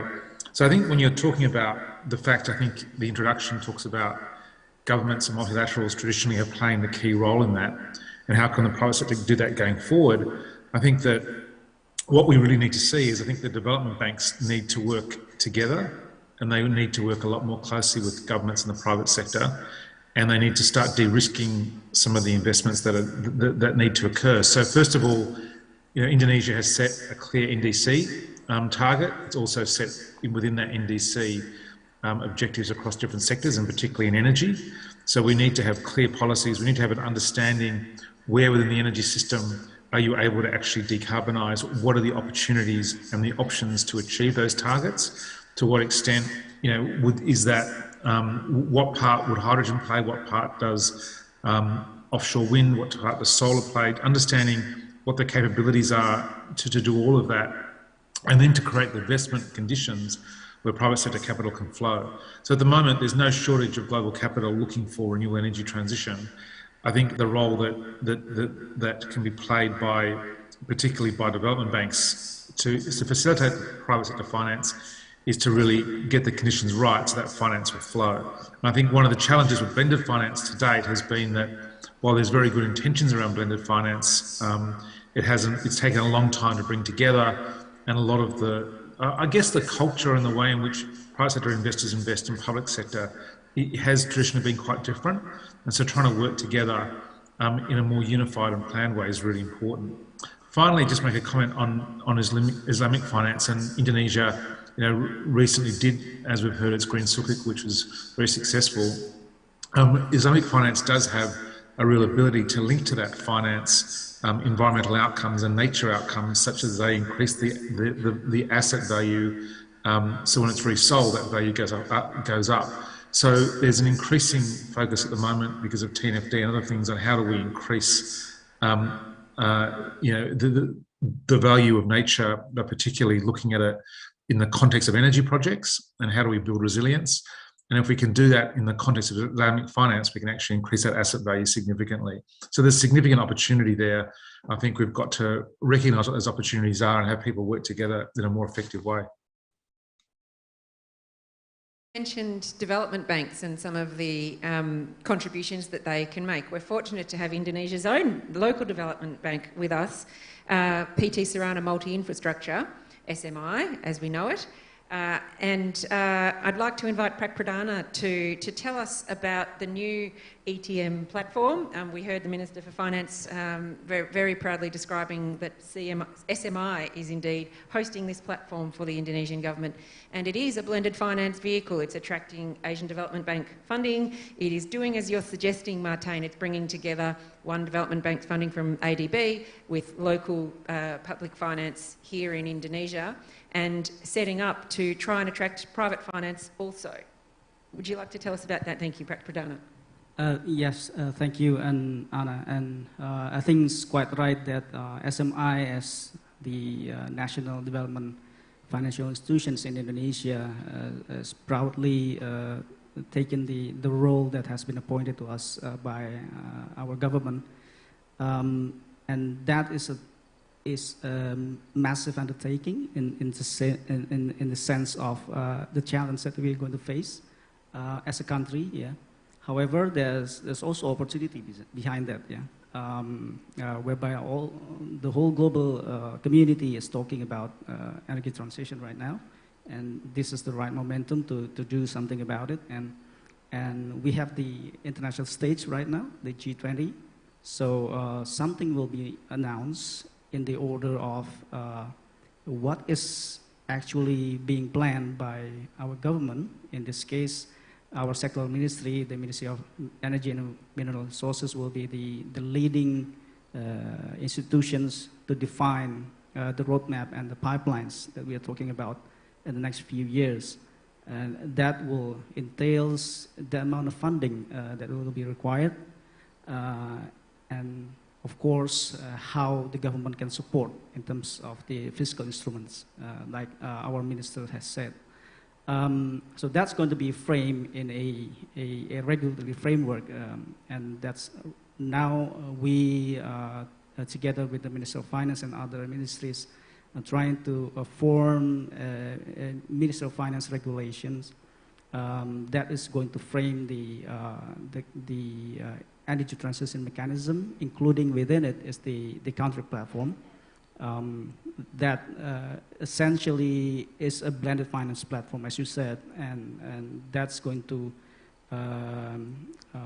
be a focal a place of discussions whereby the interested parties, overseas, non-state actors are willing to contribute to this program, as well as how the government can support to realize these individual transactions in projects. We're talking about PLN projects, we're talking about IPP projects, and SMI as the assignees in this case will play a role not just fund managers but matchmaking and policy advice for government ministries to decide in the end what kind of financing structures to be given in each project. I think that's in short what's going to be the role of ETM Country Platform. And that's a very valuable role indeed. PTSMI also has experience in SDG 1 and in sustainable infrastructure more broadly. And I wonder if you have any thoughts you might share in relation to the elements of the energy transition around it being a just transition and an inclusive one, and perhaps some experience that SMI has in and how you might define what inclusive means from a sustainability perspective and people finance. Yeah, I think our country and together with the development countries, in G20 in particular, has added the principle not just transitions but also just an affordable transition, because we are now talking about a compressed fiscal conditions in all countries around the globe. Yeah. And I think to actually utilize that fiscal capacity in the most efficient way is going to be one of the key criteria in trying to push for a successful transition in Indonesia and also in other countries. Now, going back to the just element, and this revolves around the how the transitions would not have a significant impact to the social communities in and around the projects, as well as the environmental conditions. I think SMI has applied the environmental and social safeguard principles since years ago. I think we adopted 10 principles, which is on par with what is adopted by equitable principles as well as IFC standards. And if you're talking about the social issues, it also includes workers and laborers, as well as resettlements, indigenous people, and cultural heritage.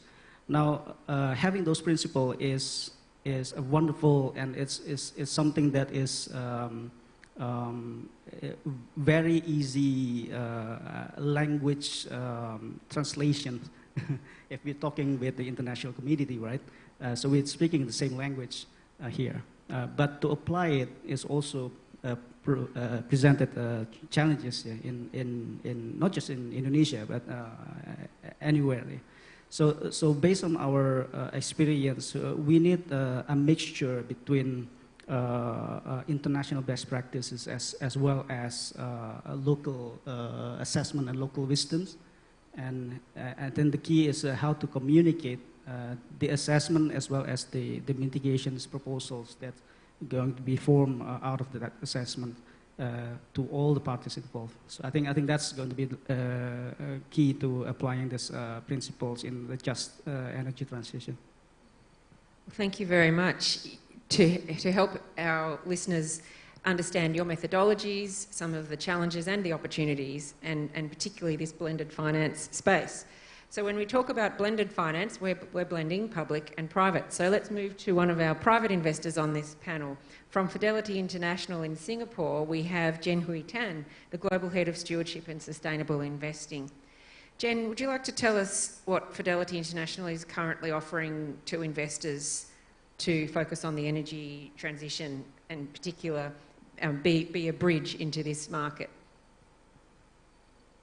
Yeah, sure. So hi, Anna. It's good to see you again. And I'm sorry I'm not there in person. And thank you for the very easy question to start with. So the short answer is that Fidelity offers a range of climate and low carbon solutions across a range of different asset classes, equity, fixed income, multi-asset, in both actively managed and systematically managed forms. But I want to make the point that I think that capital allocation by itself is not going to solve the energy transition for us.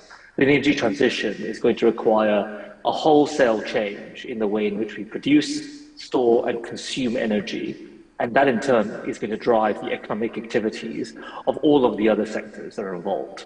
So really, when we think about what our contribution is, it isn't something that we can do by ourselves. It's going to be something that we need to do collectively, both as a private sector, but also in partnership with government. And that's one of the reasons why we're a founding signatory to the Net Zero Asset Manager Initiative, which now forms part of the broader GFANZ umbrella. And this is a coalition of international asset managers, 273 asset managers that represent $60 trillion of assets that are committed to the goal of investing in a way aligned with net zero targets. And so as part of this, we have committed ourselves to net zero targets, to be net zero in our own operational emissions by 2030, and to have halved the carbon footprint of our investment portfolio by 2030 and reach net zero by 2050. But I think there's a very important distinction that I want to make when I talk about how we achieve these goals and how other managers achieve these goals. And that's a distinction between achieving a decarbonization of your portfolio and achieving a decarbonization of real world emissions. It is actually quite straightforward to be net zero as an investor. You simply don't invest in the high emitting sectors, in energy, in materials, in utilities. You have a collection of low carbon emitting holdings, and you can claim that your portfolio is net zero. But the problem is that that doesn't actually change the emissions in the real world. You're not actually making any difference to the emissions profile.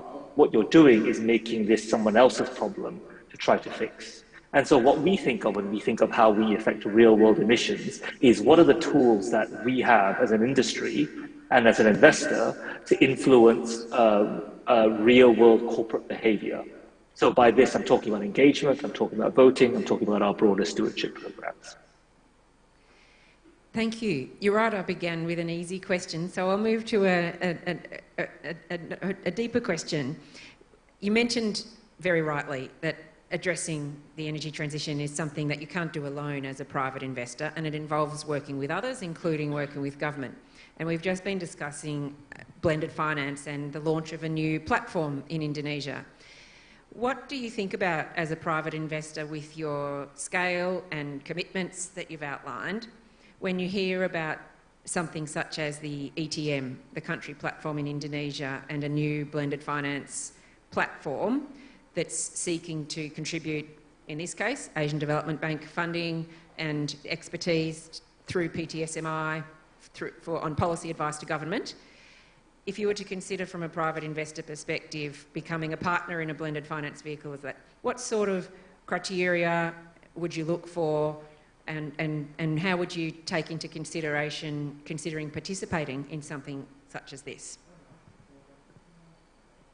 So look, I think it's tremendously exciting. I think we should be honest. We've been talking about blended finance and public-private partnerships for an awfully long time. Not a lot has really happened. So I think to see this kind of tangible progress in a country as important to the fight against climate change as Indonesia, I think that's really a positive development, and I think cause for significant optimism.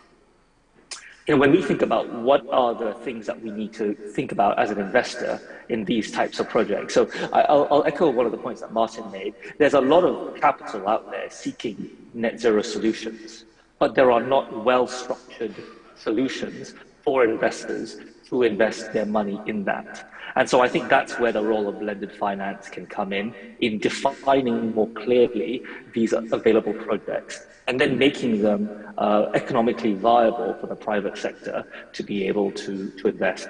And when I say economically viable, I think about it in terms of three different dimensions. So in terms of the sustainability of the project that we're talking about, so the carbon emissions, but also I think the way it contributes to the just transition that was very correctly and necessarily described earlier. I think we think about the energy security, so to what extent is that project going to contribute to the long-term energy security needs of that country, because that has become one of the paramount issues facing our energy grid today. And thirdly, we think about it in terms of affordability. So to what degree is this dependent on long-term sort of innovations and technology that may not be here yet versus projects that can be delivered today and that provide affordable and accessible energy to the people that depend on it. And so the heart, I think, of all of these different endeavors comes down to in my view, one simple thing. Can you identify the companies and the projects and the governments that are taking the concrete actions that we need to support that transition and to allocate that capital where it can do the most good? So thinking about things like the impact of deforestation or mitigating the social impact of the shift to new technologies, I think that's where we need to think about how do these projects contribute to these outcomes, and then I think private capital will follow these projects. So if I'm hearing your description there, the homework for the new blended finance vehicle is to focus on the project pipeline. That it's one thing to have the vehicle, that's a potential aggregation platform for multiple sources of funds. As a private investor, you want to look through the platform to the pipeline and to have the local expertise provide viable projects that have already thought about their social inclusion, their environmental commitments, and their economic viability from the perspective of affordable energy as well. And so for you, the blended finance vehicle is a combination of the vehicle and the local knowledge to do the project aggregation that enables you to invest at scale. As always, you put that so much better than I did, Anna. Well, I was once an investment banker, and at the heart of that skill set is brokering. So I see a very large investor with a net zero commitment. I see a very large government with a new investment platform. And I see an intense and urgent decarbonisation need. And so we are all here to try and support more brokering of the solutions to achieve the ingredients that they need. So thank you for setting out what you need as one of the ingredients. And I hope that continued engagement and negotiation is possible. So we might hear from another representative of private investors in the room today. Rebecca is the CEO of the Asia Investor Group on climate change and has deep experience in understanding the needs of investors right across Asia and also in Australia. So Rebecca, could you share with us your view of the energy transition investment development in this region?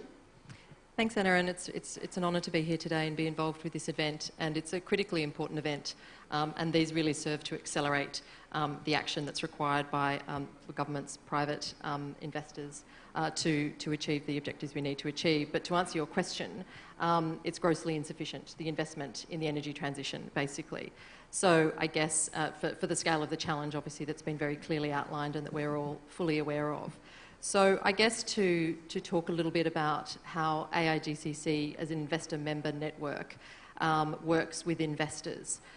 So we support investors, we have over 60 members with over 35 trillion in assets under management represented. And we work with our global network peers covering Australia, New Zealand, Europe, North America, and everywhere in between to find convergence with investors globally who arguably do invest sort of all over the world on how they can consider the climate risk and implications and opportunities in their portfolios. We heard from Jen around the Net Zero Asset Managers Initiative, and Aigcc is coordinating that initiative in the Asia region and coordinating with GFANZ as well. And really it's about, we have, for example, a transition framework that we've agreed with our global investor network partners called the Investor Climate Action Plans. And this helps investors work through their portfolios on the journey towards net zero, looking at all the different elements they need to consider, from investing in the new opportunities that we've heard a lot about today, corporate engagement, how they look at governance, how they disclose their climate risks, and the policy advocacy and engagement that they do. So we now have $16 trillion in assets committed towards net zero as part of the Net Zero Asset Managers Initiative. And I think investors in Asia have recognised not only part of this initiative, but they've also recognised the work that they're doing in understanding the exposures to climate within their portfolios. They've been undertaking scenario analysis, and the findings are quite clear that in a 1.5 degree scenario, their portfolios are better off. So this is really good news. We heard earlier that it has to be a profitable transition for investors to be able to invest in this transition. So that's sending very clear messages to investors that they need to accelerate their portfolio transitions. And a lot of these emissions, especially for investors in Asia, a lot of these emissions are concentrated in Southeast Asia, for example, obviously including Indonesia and other markets of ASEAN. So how are investors actually going to convert this money, invest in the region, invest globally? And a lot of this obviously comes back to corporate engagement that Jen touched on. So we have several corporate engagement programs that Aigcc facilitates, one of which is the Asia Electric Utilities Program. And in fact, we've just announced that PLN will be added to this program, joining 6 other utilities across the region. And so we're really excited to have investors with Aigcc members engage with PLN on the energy transition mechanism, for example. So this is a really positive step, I think, at the right time to really assist that transition with existing companies. We are the local Asia partner for the Climate Action 100+ initiative, which coordinates over 700 investors globally with 167 of the most systemically important emitters to move towards net zero within their portfolios. And we understand, especially in the Asia region, that engaging with some companies, especially state-owned enterprises like PLN, is really difficult, and investors are engaging with them to ensure that the companies understand what are the expectations investors have around this transition from a business strategy perspective. But importantly, it's about the policy engagement that investors need to do in this region as well, especially with obviously state-owned enterprises, so that policymakers understand how global investors and domestic Asian investors alike are considering this transition, and understanding the increasing pressure that investors are feeling globally. And they're feeling this from regulators, obviously, with rapidly increasing regulation around disclosure, to climate-aligned disclosure. They're feeling it from their clients, institutional investors at a global level, and of course, as pension funds are feeling it from their beneficiaries about the need to do more around climate change. So this policy piece is critically important, and we have had good success with engagement with state-owned enterprises in China, India and Korea. So we're very encouraged by what we've heard today, and look forward to those engagements increasing. That's excellent to hear. Let's drill a little closer into Indonesia in particular. Last year, the Asia Investment Group on Climate Change, which you lead, produced a significant report detailing the opportunities and challenges in increasing the share of renewable energy in Indonesia and Vietnam in their energy systems. Could you tell us what did that find, and how are investors engaging now to help government accelerate those opportunities in order to attract the investment you've been discussing? Thanks. It's great to be talking about the Power of ASEAN report that we produced last year, and I encourage you to go and have a look online. But basically, the study proposed a total value framework that considers the cost, sustainability and security elements, respectively, around the decision-making process. And basically, even based on highly conservative assumptions, the modelling we went through shows us that Indonesia can achieve peak CO2 emissions by around 2025 without an increase in the system cost due to the lower costs of solar and wind compared to fossil fuels. Economic solar and wind capacity addition is substantially higher than those currently under the government plans. And we heard also we're encouraging energy efficiency mechanisms and other proposals as part of this. Again, we've heard some of those today, which is really encouraging. So basically, ASEAN nations and Indonesia in particular can realise their renewable energy potential without compromising growth or increasing costs, and this is obviously really key, and not to disproportionately affect the social aspect and the people and the jobs and the workers that are involved. So solar and wind effectively have a cheaper and economic entry costs, which drives down costs and obviously also drives down emissions as well. And I guess finally, we obviously there are barriers for increasing uptake of renewables, and encouragingly again we've heard quite a bit for today already, and we do address some key recommendations so that investors can engage with policymakers, and we look forward to engaging more in the market here on some of those, which include sort of 4 key recommendations. Power market reform and deregulation, similar to what we've seen in Singapore and the Philippines, for example. Tightening environmental regulation and connecting that to energy policy. Innovative and local solutions to realign the benefit and the costs, and also credit enhancement to de-risk solar and wind capacity investment. So these are a couple of the recommendations we've put forward.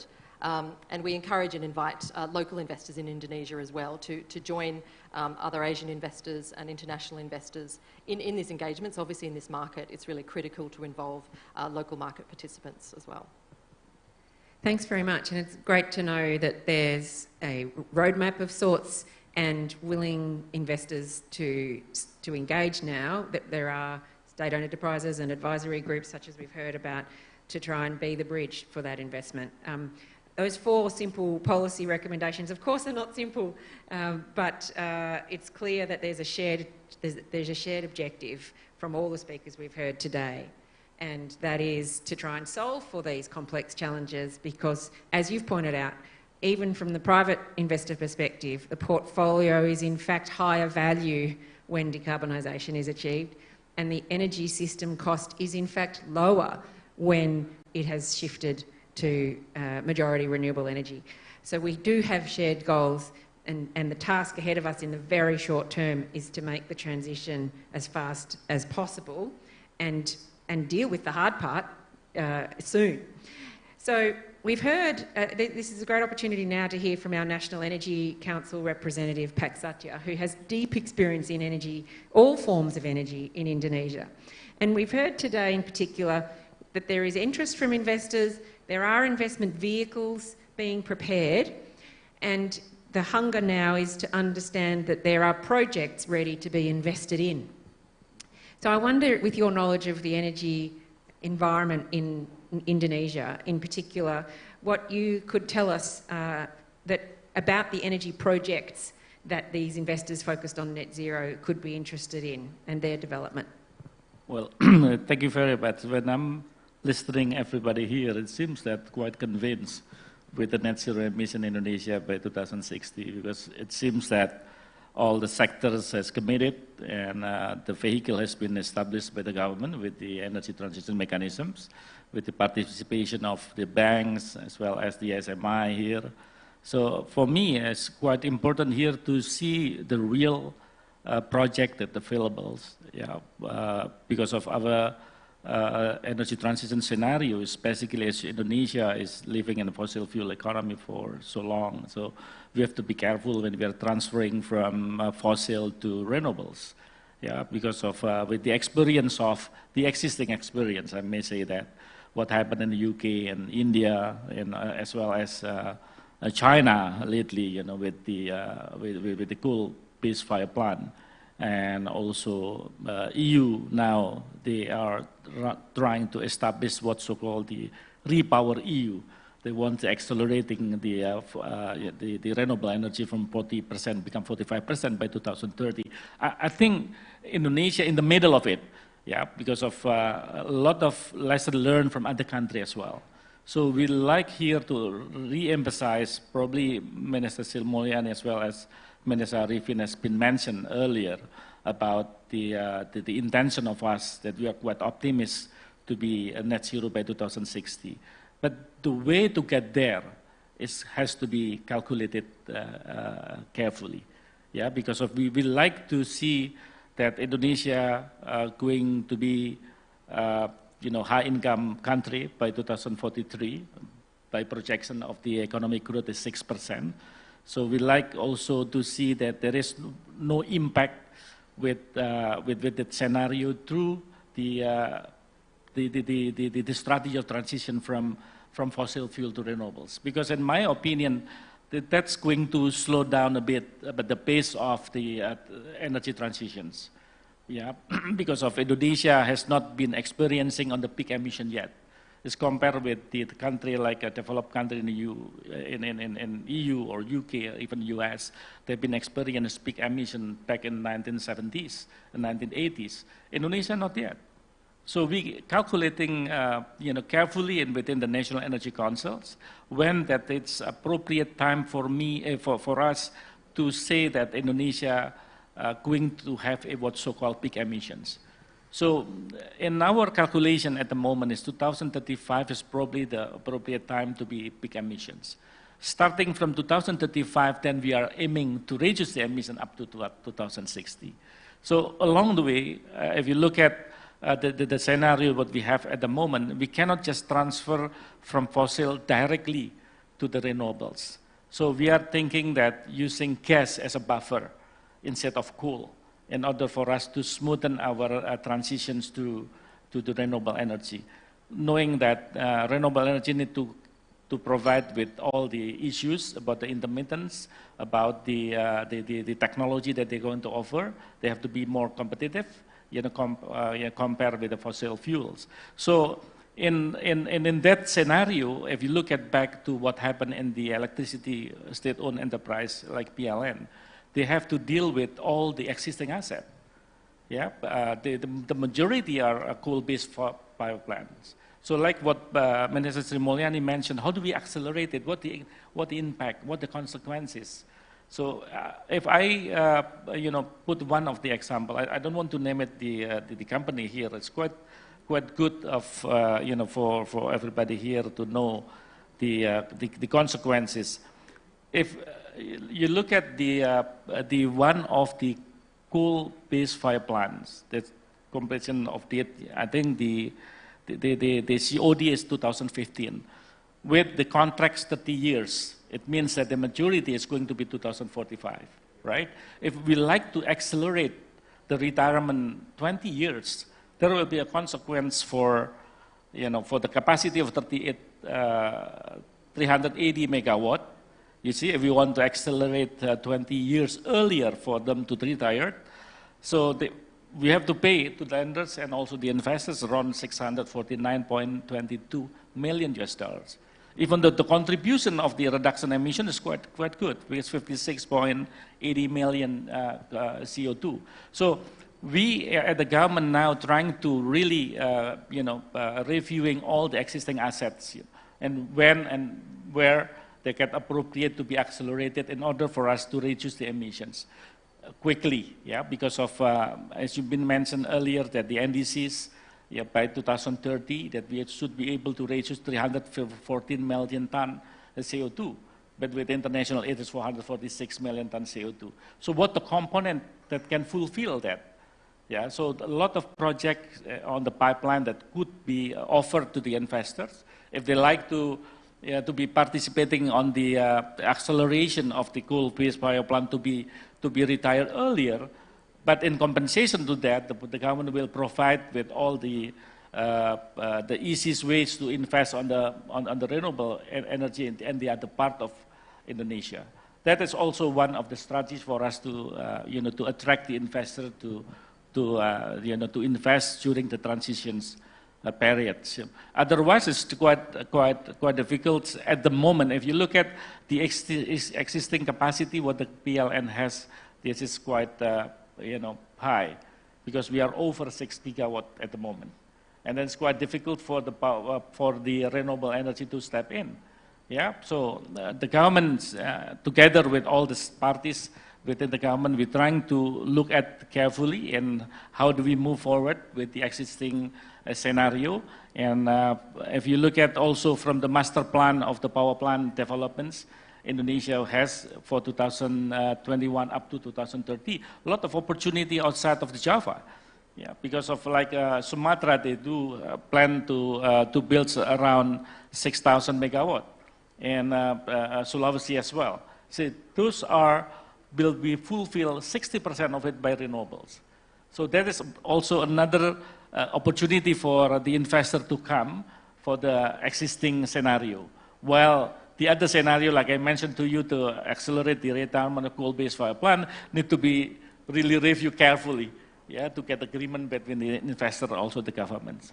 I think that those are, the things that I like to share with all of you here. What is the existing facility they have? What is the projects of availability at the moment? And of course, we would like to be seen that there is still opportunity for the investor even to step in now, not 2030, not 2035, because PLN has a scenario for retirement at least starting from 2035 to replace all the facility from supercritical to hypercriticals.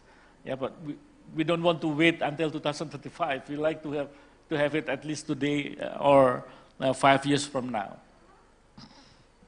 That's right. Well, thank you for setting out the opportunities and the homework that your team is already doing, and the further homework for this whole sector to do together. And for everyone listening, all the potential brokering that is needed and the opportunities for investors now and in the future. That concludes the time that we have for this panel. It certainly doesn't conclude the work, but I think the opportunities have been set out, and what we have heard is great alignment on the shared goals and an increasing expertise in terms of the analytics. Certainly different scenarios we've heard, 10 years different in the possibilities of peak emissions, but there's plenty of dialogue to understand there on the differences and how to understand the social impacts. So I think we have achieved our objective of setting out what this Energy Transitions Working Group can work on together. And I think each of the private and the public agencies that we've heard from today knows that much more to do. But I think it's been an excellent discussion, and I want to thank the contributions and look forward to seeing you continue to contribute and help us achieve these goals and achieve them early if we can. Thank you today, and thank you to Martin and Jen online.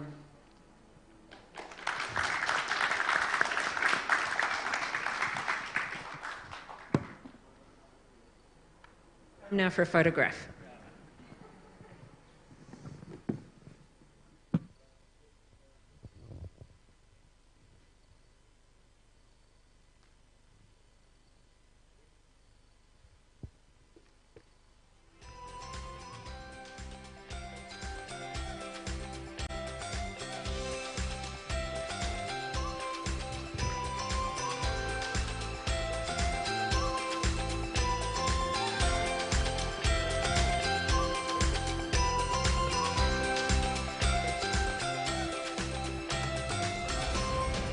Thank you, Mrs. Anna Skarberg and all speakers. Big applause for Mr. Anas and all speakers. Thank you, amazing discussion and talk show. Ladies and gentlemen, next we will have our last panel session.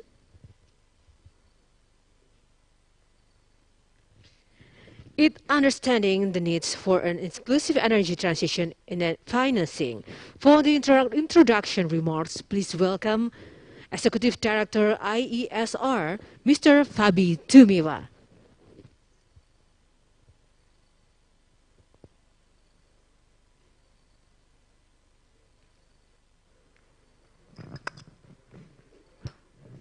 Thank you, and good afternoon to all of you. As introduced, my name is Fabi Tumiwa. I am the Executive Director of Institute for Essential Services Reform, or ISR, a think tank on energy and climate change. We've been around for about 15 years, working closely with policymakers and stakeholders. And in the last 4 years, our work focused on enhancing energy transition in Indonesia. Ladies and gentlemen, over the 2 centuries, fossil fuel have literally fueled the world economic expansion. But this prosperity has left a trail of CO2 gases, and its wake and the global warming now threatens to derail every prosperity we achieved so far. So this is our prosperity paradox. The more we grow, the more CO2 we emit, and the more we compromise our future. Decoupling economic growth from CO2 emission is a top priority for many, but effort and pledge to do so fallen short. I think we still lag behind to reach the Paris Agreement target to limit the global temperature below 2 degrees and reaching 1.5 degrees.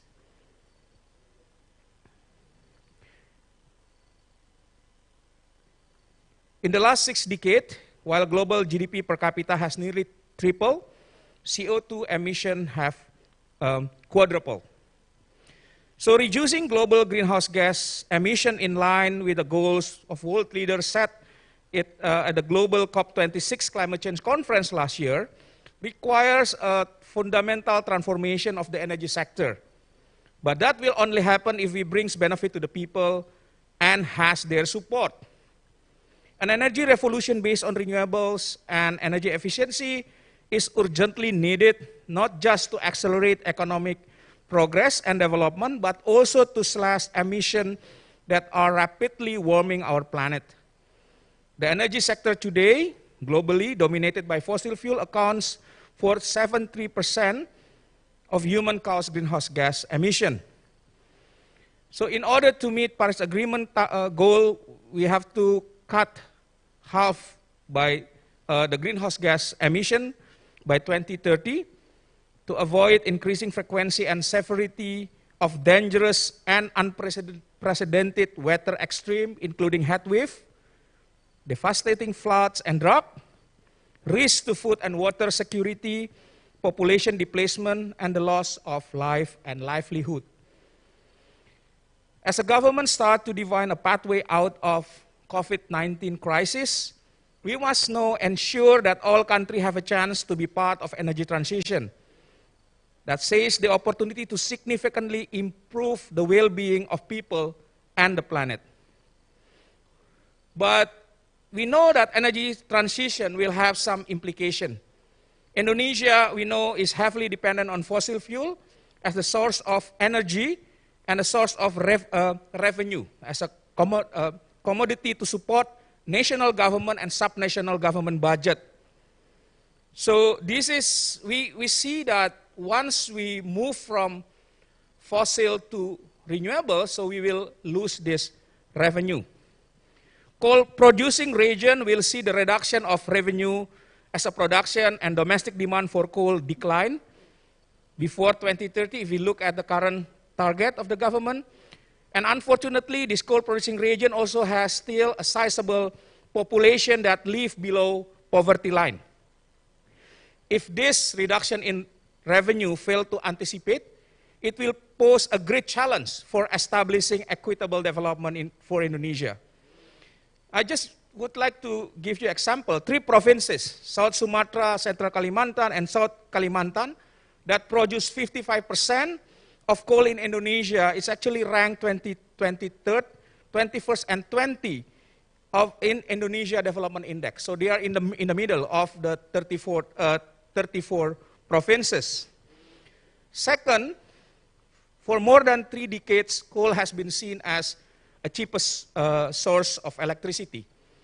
Coal combined with low electricity tariff policy have successfully increased not only the access but also reliability of the electricity to many Indonesians.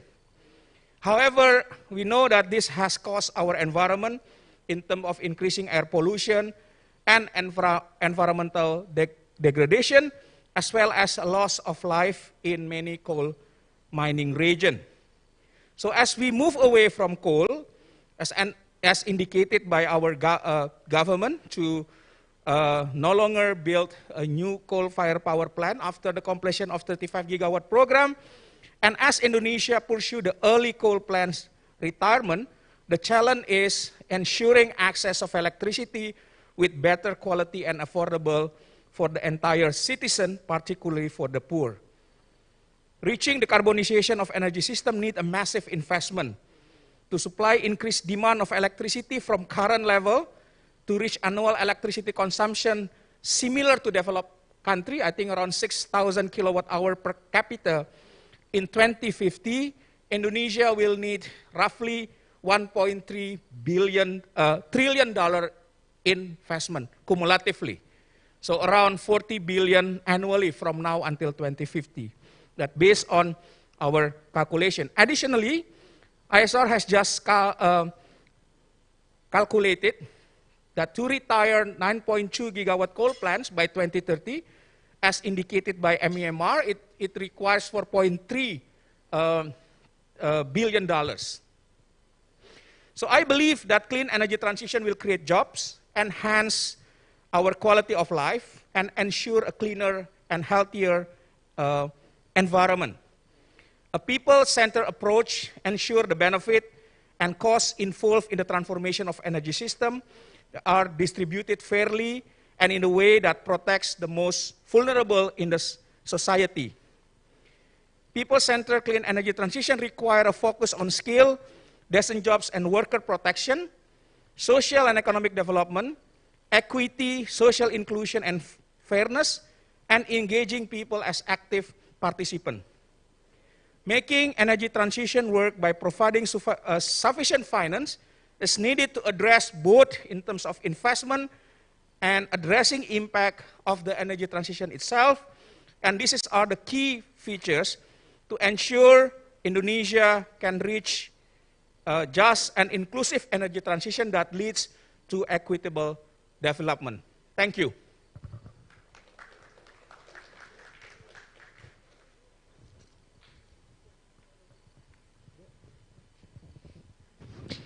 Thank you, Mr. Fabi Tumiwa.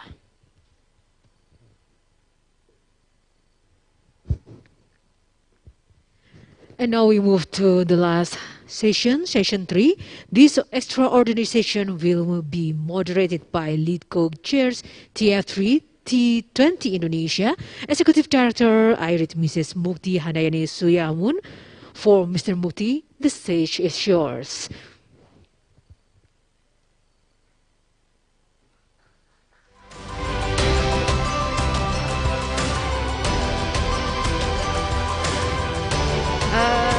All right. I hope that everyone is not, like bored to see me again here. So I would like to invite Pak Bambang to join me, as well as Mbak Filda. Thank you so much, Bapak.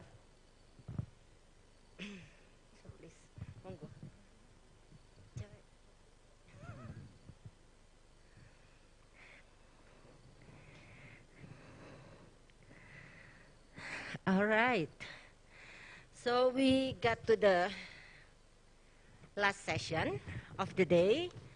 And this is, I hope it's going to be another interesting session because we have this understanding the needs for an inclusive energy transition financing. And we have here two distinguished panelists, but we also have 4 other panelists that will be joining us online. So I have Mr. Daniel Raimi, Director from the Equity in the Energy Transition Initiative of Resource for the Future. I have also, let me go again, Pak Bambang, of course, here, and Mbak Filda. And I also have Ms. Ude Tanshu, I hope I pronounce your name right, from the Principal of Carbon-Free Electricity from Rocky Mountain Institute, or RMI. And I have 2 others here, Ms. Stephanie Fairholmes, Director of Investments from the Global Energy Alliance for People and Planet. And I have my dear friend, old friend here, Amjad Abdullah, Head of Partnership from the International Renewable Energy Agency. So as already, we heard already from Mas Fabi Tumiwa about the whole issue of this energy transition and the potential impact also to the community, and definitely we would like to hear from our panelists here. So I would like to start with Daniel. So Daniel Raimi, you know, like the Resource for the Future have been working also in supporting government, right? So what does basically RFF, how do you call it, cover, including support to the financing requirement beyond the physical projects? What is it based on your experience, you know, like the differences in financing in developed and developing economies? And also, what is it that your institution, you know, can offer to help the process to become inclusive? So Daniel, you have the floor. Thank you very much, and thank you for the opportunity to participate in today's event. It's an honor to be here. For those of you who do not know Resources for the Future, we've been around for 70 years. We're based in Washington, D.C. We are an independent, nonpartisan research institution focused on natural resource and environmental issues. We do research that is designed to help advance a healthy environment and a thriving economy. The work that we've done in recent years on ensuring an equitable energy transition has been focused primarily on the United States, but I've been struck during the conversation today by the similarities in the issues facing countries like Indonesia, as well as other middle-income and developing countries, and how similar some of them are for the issues that we've seen here in the United States. Of course, the United States is a very different country than Indonesia in many ways, but for energy-producing communities in the United States, I think there are some similar challenges. And our research here in the United States has identified, I would say, 4 main approaches to help ensure an equitable transition for fossil fuel producing communities. It's important to remember the United States is the world's largest oil and gas producer. In the last couple of years, it has increased its production dramatically. And that has led to new reliance in many parts of the United States on extraction of oil and natural gas for economic development and the betterment of people's lives in certain parts of the country. So our research suggests that to ensure an equitable transition for these communities, and I think these lessons are relevant around the world, the most important thing is to plan ahead of time, to begin investment and begin engagement in fossil fuel communities well in advance of the time that the transition occurs. The 4 points that I would focus on would be first, economic diversification, seeking to boost economic sectors outside of the fossil fuel activity so that if and when fossil fuel activities decline, there are other economic drivers that the region can depend on. Second is workforce development, ensuring that the workers in the fossil fuel sectors are able to develop skills and take advantage of economic growth sectors as they emerge in the places where they live. Third is environmental remediation and support for infrastructure. In many parts of the United States and around the world, coal extraction as well as coal-fired power plants leads to substantial local environmental damage. And for these communities to thrive in the future, there will need to be significant investment in remediation of coal mines, coal ash impoundments, and other facilities. Similarly, there will need to be investment in infrastructure, particularly access to internet, as well as access to transportation, so that markets can develop in these regions. And then finally, social services are very important, particularly in nations where the existing social safety net is limited, seeking to ensure that workers who are displaced during an energy transition have the essentials that they need to pursue a new career. This would include healthcare, access to housing, pensions, and other basic social services.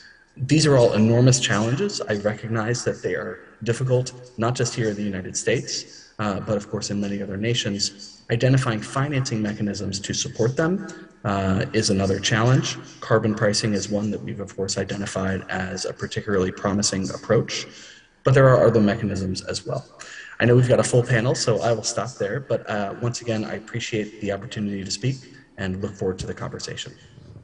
Thank you so much, Daniel, and thanks for sharing what happened already in the US. And I think now I would like to move to Indonesia. And Pak Bambang, if we are talking about energy transition, so what we would like to see is, of course, a just transition, right? So it's not a transition that will give a negative impact to the community, to the people, but something that has a lot to do with poverty alleviation and the welfare of the people. So how do you see that, and what are the elements that you think important for us in Indonesia to have such a just transition in terms of energy, and what would be your recommendation for the process, since we have Pak Yudo here?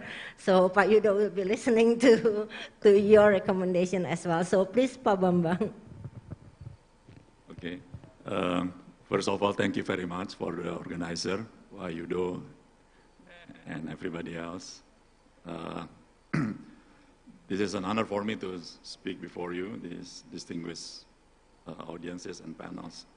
So, I think we, at least from my perspective, it's a little bit different from the discussion from the first and the second panel, because now we are we'll discuss about more about the social implication of the energy transition. But I will give you some examples to make it easier to understand about this just and equitable transition. So, first of all, the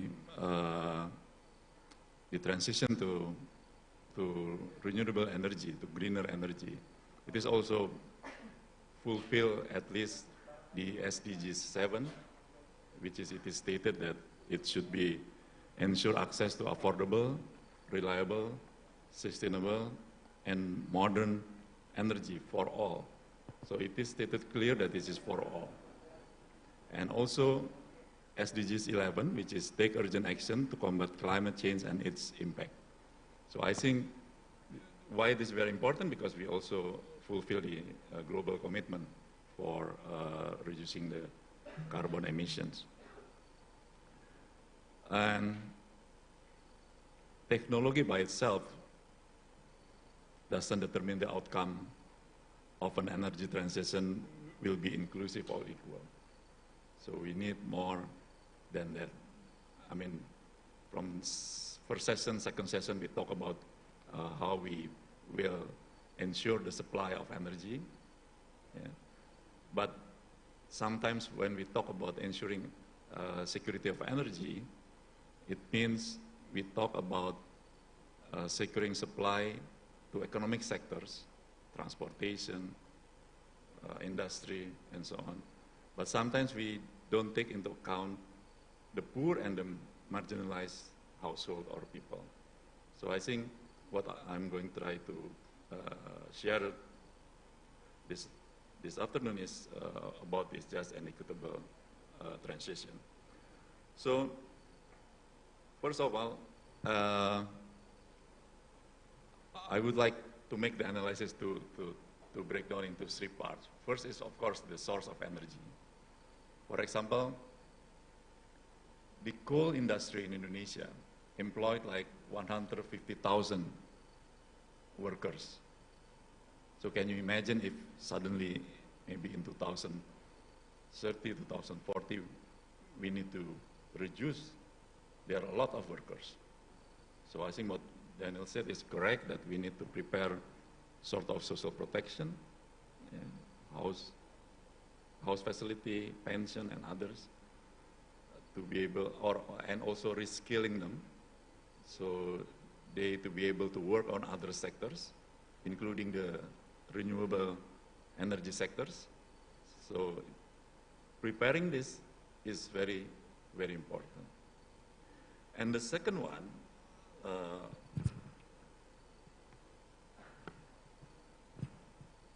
I will look from the point of view of the transition of the fossil fuels infrastructures. This is very important also. This includes the, of course, modernizing the energy plan and other processes that requires fossil fuels as cars, heating, homes, and cooking. Yeah. In 2007, we convert the kerosene. At the time, kerosene was heavily subsidized, and we want to convert that to a cleaner using the LPG gas. We provide all of these small bottles and so on. But at the end, now we have a very big subsidies for the LPG in Indonesia. And we still imported like 75% of the LPGs. And we almost subsidize 95% of the LPG. And the total amount of subsidy is around 66 trillion. So this is a lot of money, let alone the whole energy subsidy, the outlook for 2022, the whole subsidy for energy sectors almost reached 500 trillion. So this is a lot of money. Yeah. So with this heavy subsidized LPG, of course we succeed to transfer from kerosene to LPG. It is a cleaner way of cooking. But still, 55 million or around 13 million households still use firewood as the way of cooking. So this big subsidy is only 32% enjoyed by the poor. So the goal that it will be equitable is not yet happening. Yeah. And a lot of female head household, around 7 million, they don't get this subsidy. So these vulnerables they don't get this big subsidy for the LPGs.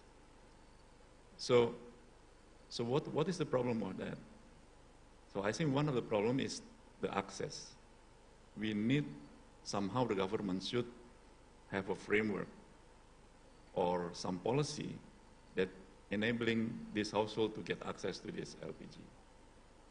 Yeah, so access, I think the first recommendation is we need to provide some policies, systematic framework for this poor household to be able to get access for the renewable energy. And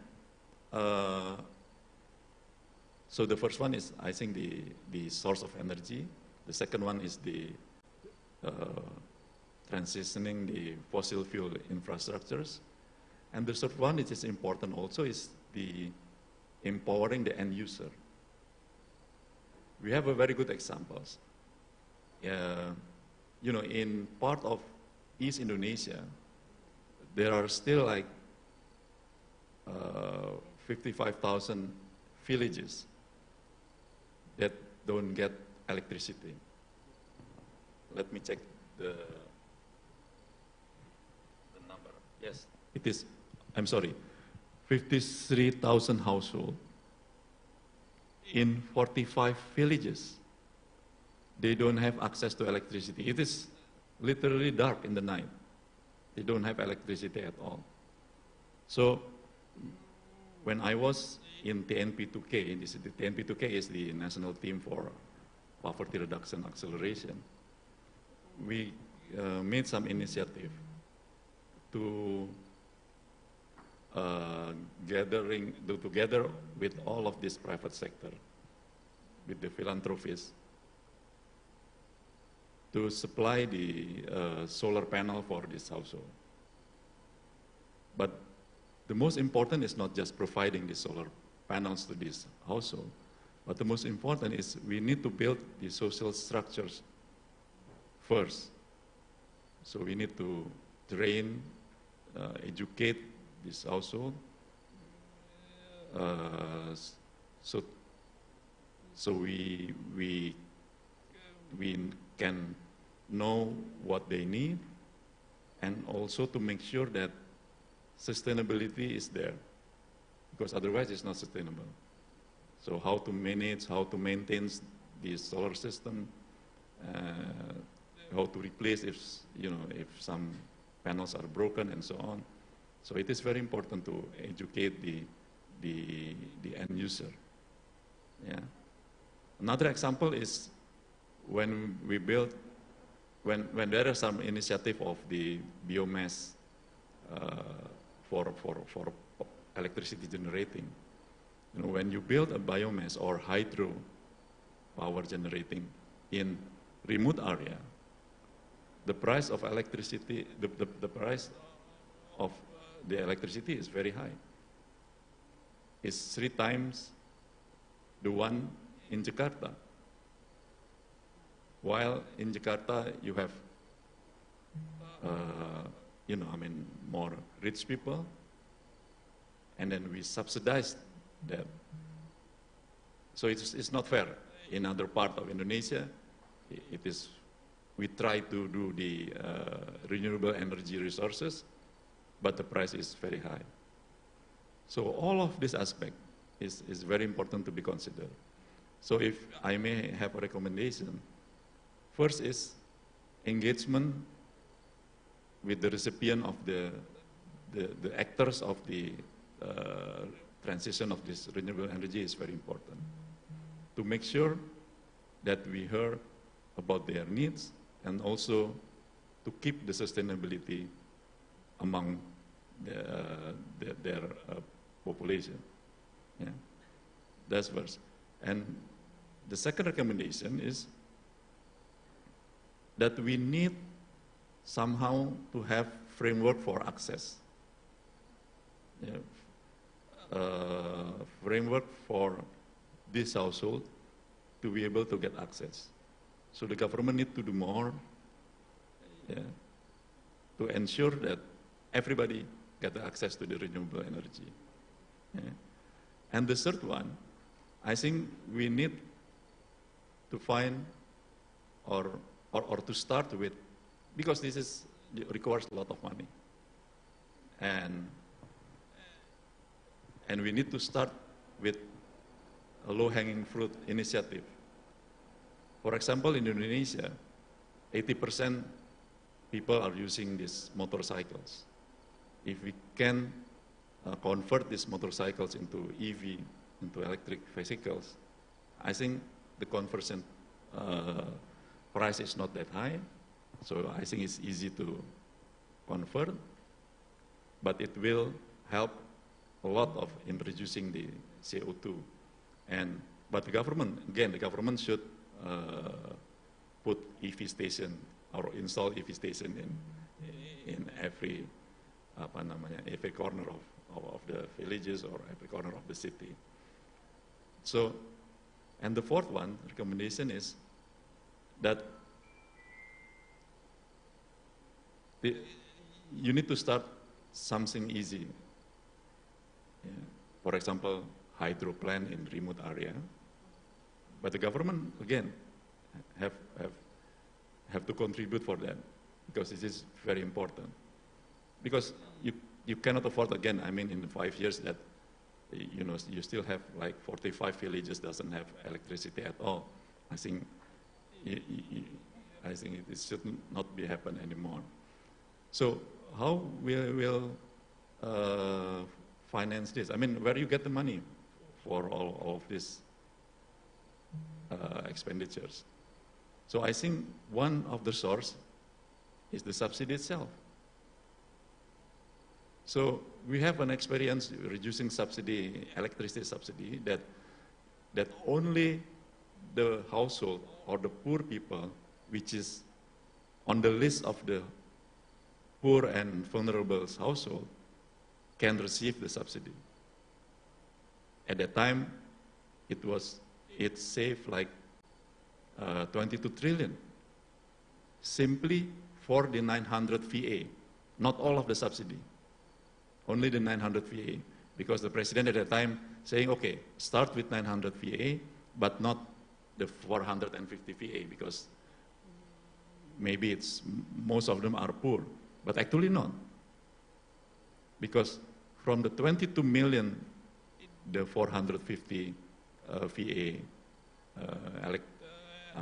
capacity, electricity capacity, maybe we can get rid of like 18 million households.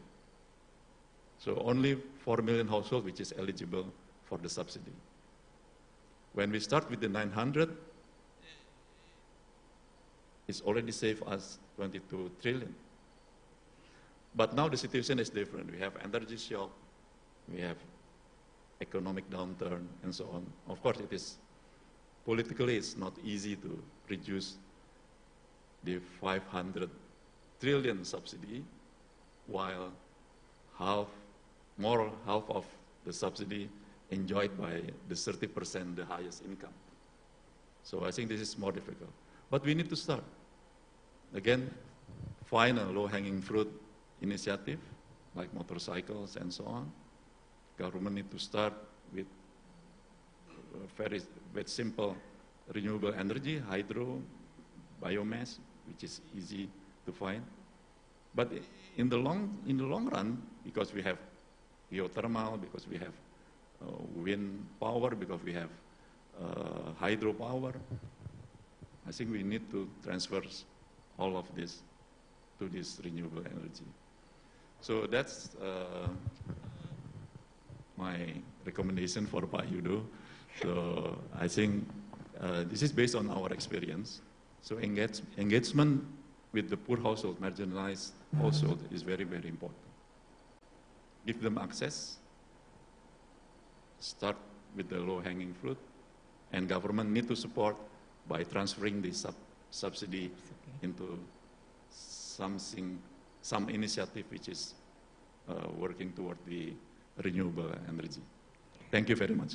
Thank you so much, Pak Bambang. And I think I haven't mentioned earlier that Pak Bambang is member of Global Council on Sustainable Development Goals, and that shows that why Pak Bambang really concerned about the people and not only the environment, right? So now I would like to move to Mbak Filda. So Mbak Filda, or Dr. Filda Yusgiantoro, is currently the chairperson of Purnomo Yusgiantoro Center, or PYC. Mbak Filda, we've heard both from Daniel as well as Pak Bambang on this issue, you know, like that the energy transition has to be inclusive, right?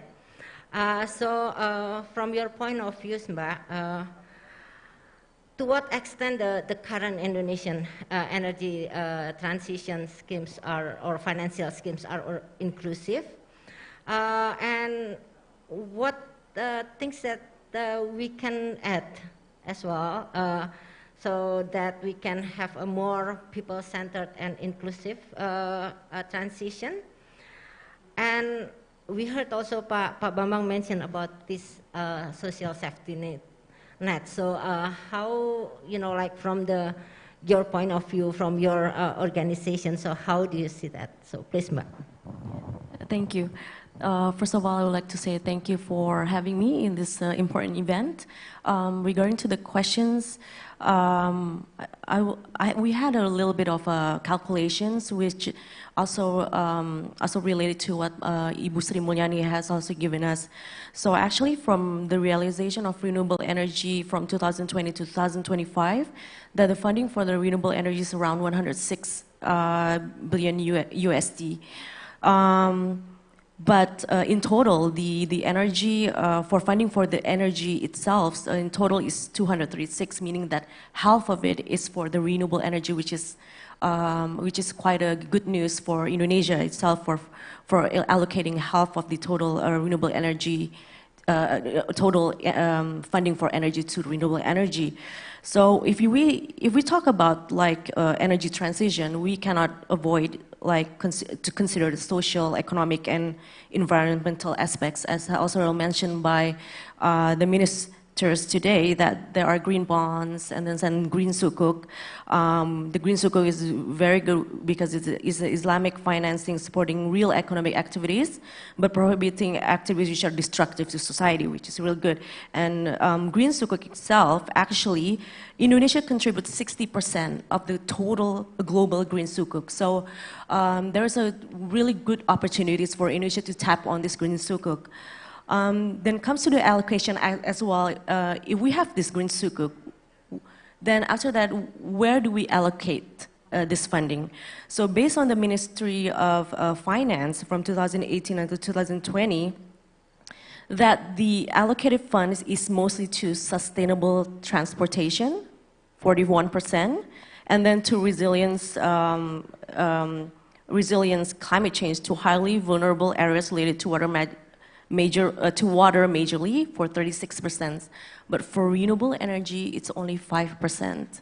So meaning that okay, the we have green sukuk, but then the allocation, the distribution of the allocation might be distributed evenly to the renewable energy, because we already know that renewable energy is one of the sources for mitigating the climate change. That's where we get the report from the Ministry of Finance from 2018 to 2020. So the conclusion is that for the financial inclusiveness is to consider this renewable energy as one of the funding inclusive financial in Indonesia. And then mention about the people-centered, we need to see in economics, we see the benefit and cost. So meaning that as Pak Bambang has also mentioned, that we need to take care of the vulnerable society. And also Pak Fabi also mentioned about the decent jobs, the social and economic development, the equity, and also the people as active participants. So it's not all about how to develop renewable energy as a technical way or technology or something, but we need to see the whole part. There needs to be a design, a solid design transition to maximize the creation of decent jobs, to give workers, and also to ensure the energy security and also accessibility. One other thing that I would like to highlight is also the younger generation. Actually, in our research, that the younger generation is really concerned about energy transition, that maybe we need to also listen to their voice as well, what they want in future and so on. So maybe social dialogue between the governments and also the community, including the young generation, will be very good for the energy transitions in Indonesia. Also involving, for example, like insights from the behavioral science to design effective behavioral changes in policies. That means we also focus on the consumer parts. So I think Ibu Sri Mulyani mentioned that there is like a behavioral changes in the consumptions of the energy that we need to consider and see how the behavior changes.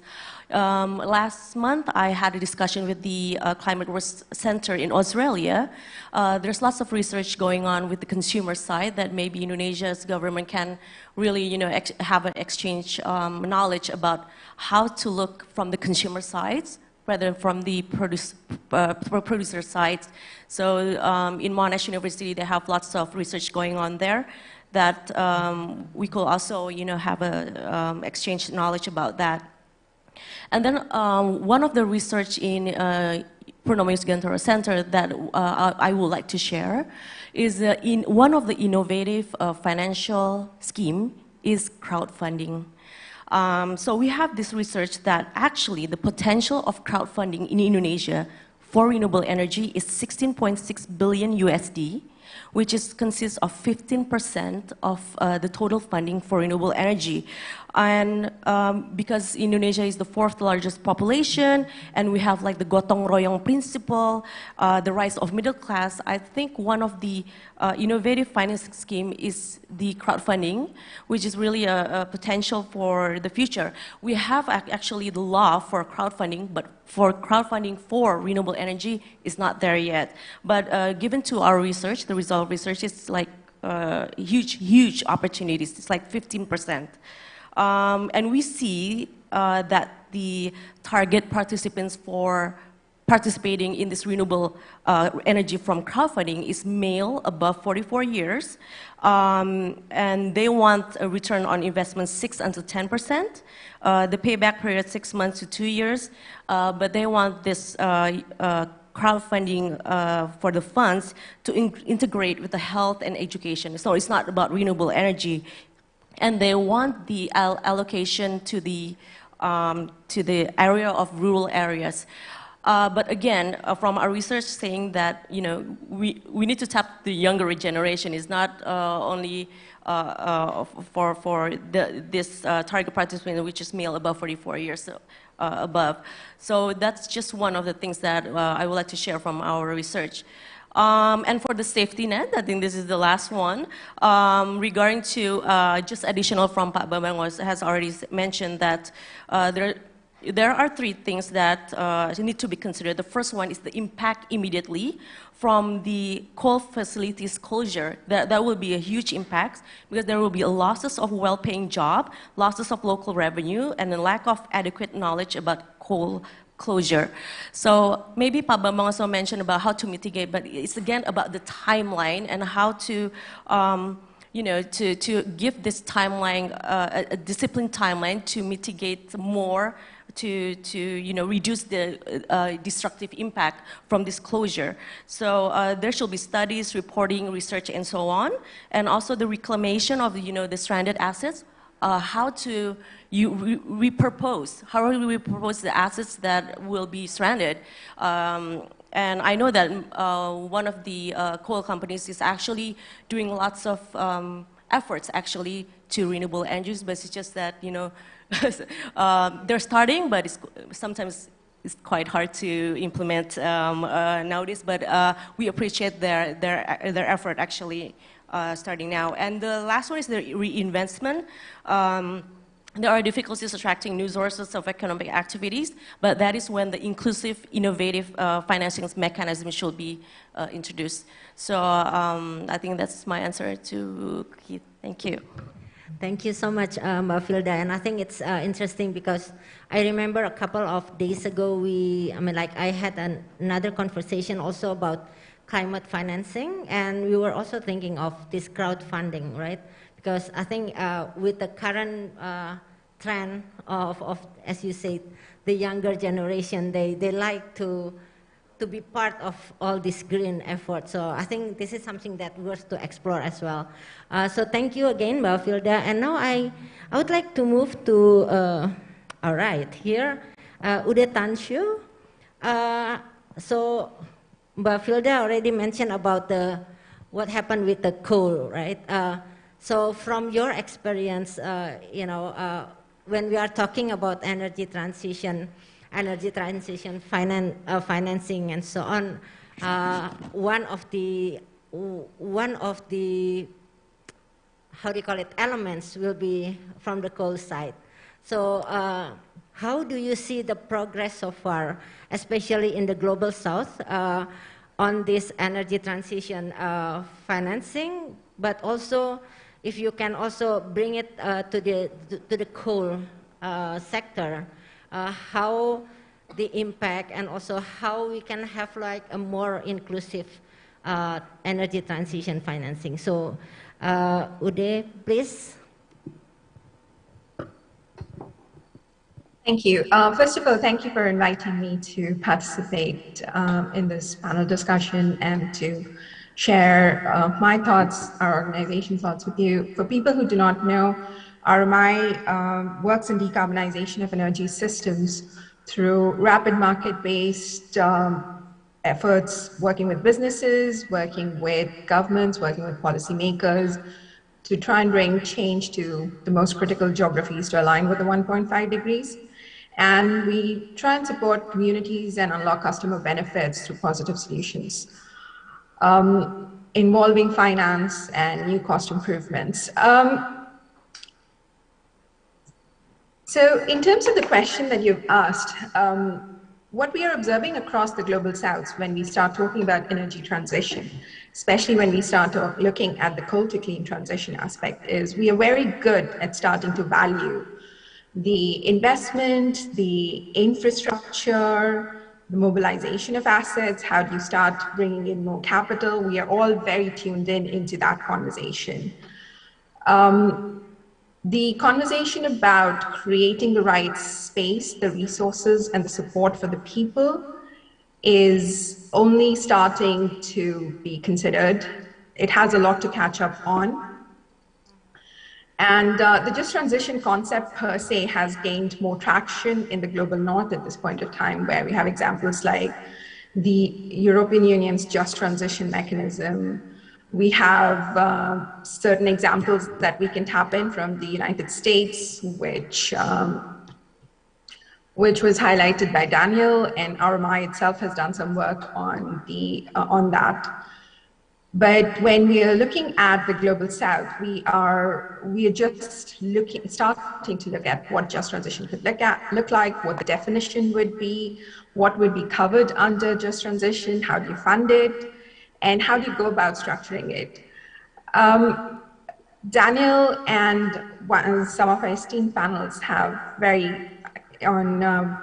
when they were speaking, very clearly highlighted the need to have a more planned approach to the whole thing, at looking at it early, looking at a vast enough scope of it to bring in economic diversification, to look at not just what happens to the workers and how we can support the workers who are probably going to be losing their jobs in the formal economy attached to some of this transition, but also the communities around them, the imputed economy around them.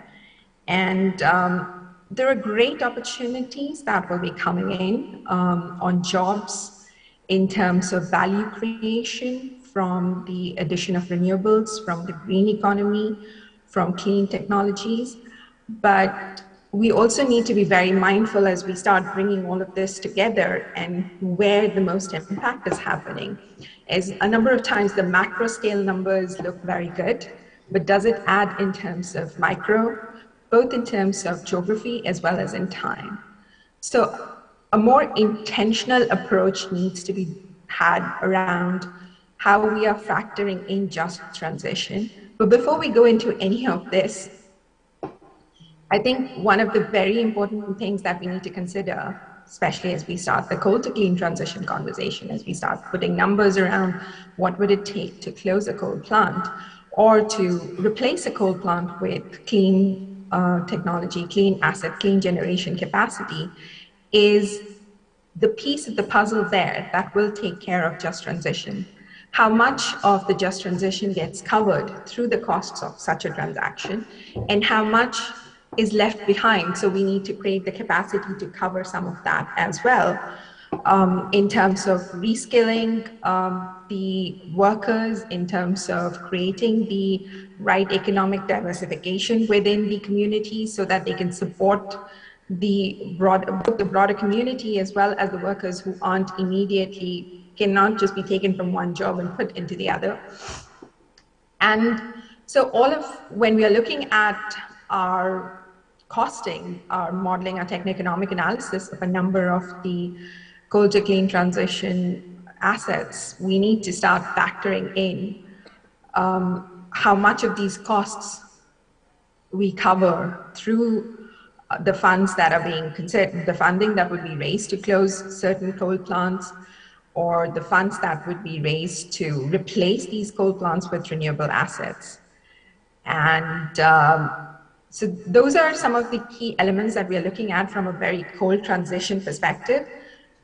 We are also being very conscious of where the replacement assets are coming in. So the replacement assets, whether you're looking at solar, you're looking at wind, hydro, biomass, geothermal, it's not just important from where it goes on the grid to look at the transmission capacity and whether the current existing capacities can handle it, or it can create congestions, or you need to create more capacity for it, but also whether the jobs can be created more locally. Can we use these opportunities of where the relevant construction, operations, maintenance jobs are being created, where this reskilling is happening, where the community investment is happening, close enough to the coal plants which are being shut down to create that complementarity? Or do we need to take additional efforts to create new sources of income and better access to, even we are also looking at better access to electricity system reliability, and not just from a system perspective, but also from the local population perspective. So some of the considerations that we're looking at when we're looking at specifically to coal transition, but happy to answer any questions that you might have. Thank you so much. And yeah, and it's interesting. I mean, like, I think talking about, replacing or having new economic activities, it has to be in the area that basically we phase out the original industry, if I can say. So now I would like to move to Stephanie. So sorry for that. So Stephanie, as your organization is Global Energy Alliance for People and Planet, right? So we have been talking about here about the inclusivity, especially on the social aspect of it. And I know that your organization also dealing a lot with investors. So how do you see, the current investment and whether it's, already inclusive enough if you are talking about financing for energy transition? And also, I mean, since we are here, I know that we are talking about the G20 here, but since we are here in Indonesia, in the region, so where is the focus of the regional focus of your activities as well? So yeah, so please, Stephanie. Thank you very much, and good afternoon, or perhaps even good evening to all of you. For those of you who might not know the Global Energy Alliance for People and Planet, we're a relatively new organization. We were launched at COP26 last year, and we are philanthropically funded by the Rockefeller Foundation, who incubated us, the Aigcc Foundation, and the Bezos Earth Fund. And we have our work spans energy access and ending energy poverty, and also fossil fuel transition. We work globally across emerging markets, but our energy transition work is focused on just a handful of countries, of which Indonesia is a priority. So many great things have already been said, and there is so much to agree with. But I think from our perspective, when we look at energy transition in Indonesia, we see four aspects to that. So there's the renewable energy growth, the diesel replacement, the decommissioning or the phase out of coal, and the social protection and job creation. And we see all four as important, but we believe that some are currently getting more attention than others. On the direct financing, we see a number of opportunities, and we're open to both project-based lending and facility-based investments, so it's sort of more akin to an energy transition platform. Both are under consideration for us in Indonesia, though perhaps I would say that the more specific the use of funds, the better. I think we're also seeing a lot of different alternative facilities and pipelines currently being pursued by different organizations, and some of these need to be prioritized and rationalized so that capital providers, including ourselves, can focus swiftly, and Indonesia can get some proof points and pilot projects funded early. So I echo what has been said previously around the low-hanging fruit and getting moving on a couple of projects. So we're a philanthropically funded organization. Our capital is very flexible and it's very tolerant. You know, where we choose to deploy it as an investment, we're obviously keen to maximize the contribution of others, such as the private sector or MDBs and DFIs, and much has been already said about that in the previous sessions already. But of course, we're keen to support those interventions which need philanthropic capital. And in particular, we know that there is a direct cost attached to social protection, job creation, reskilling, and ensuring that communities are protected when those new jobs are not located in the same parts, the same regions as where some declining industries, such as coal, might be located. So we know that that entire package of interventions requires philanthropic capital, and we're keen to assist there. In terms of sort of bringing in some examples of what we do, I think it's just so important to stress the differences between different country contexts, but I also think shared learnings are important whilst focusing on every individual country's own agenda, own platform, and own needs for social protection.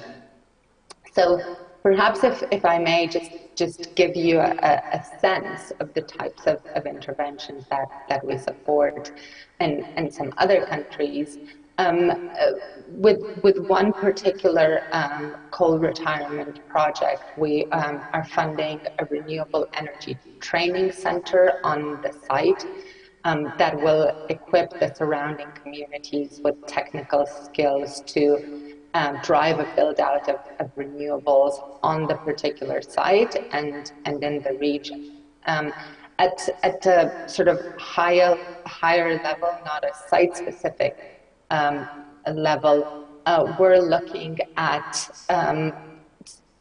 developing in partnerships with others, of course, because we're a funder in this case, looking at countrywide models on employment in a green transition and linking them to bottom-up consultations of businesses, of communities, to create employment strategies that can move quickly to tangible projects and outcomes at regional levels.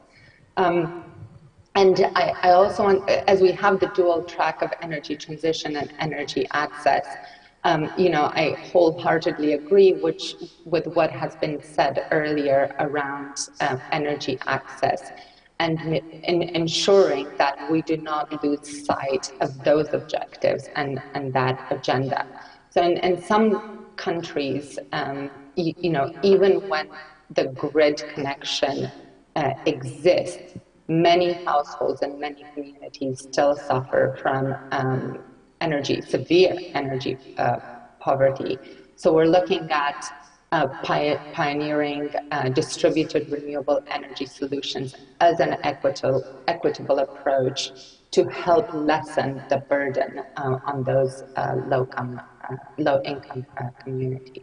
So hopefully that gives you a sense of what an organization that has sort of blended finance as its DNA and that can deploy some of this concessional capital, a patient capital of what we can do in countries like Indonesia. Thank you so much, Stephanie. And I think, in a way, you know, like your issues on the empowering the end user somehow also being addressed in a way by Stephanie and her organization. So I think we are kind of, like click to each other here. And now I have, I know our last speaker, Amjad. Amjad, you are now with Irena, and so we have been discussing about all this inclusive energy and just energy transition. So from the Irena point of view, what is it, how you define this inclusive transition? And also we know that things already happening in different countries around the world. So is there any, if I can say maybe lessons learned from energy transition somewhere else that already inclusive from Irena point of view, and so that can help us also, not only Indonesia, but also other countries, especially the developing countries, member of the G20, in moving toward an inclusive and just energy transition. So Amjad, please. Thank you very much, Kiki. It's always nice to meet you, whether it's in person or virtually. I think it's been a great honor to be here in this panel. I think this is also an opportune time for us to provide our perspective. I think the heading itself is quite attractive, understanding the needs for an inclusive energy transition financing, especially non-project financing, financing for social costs.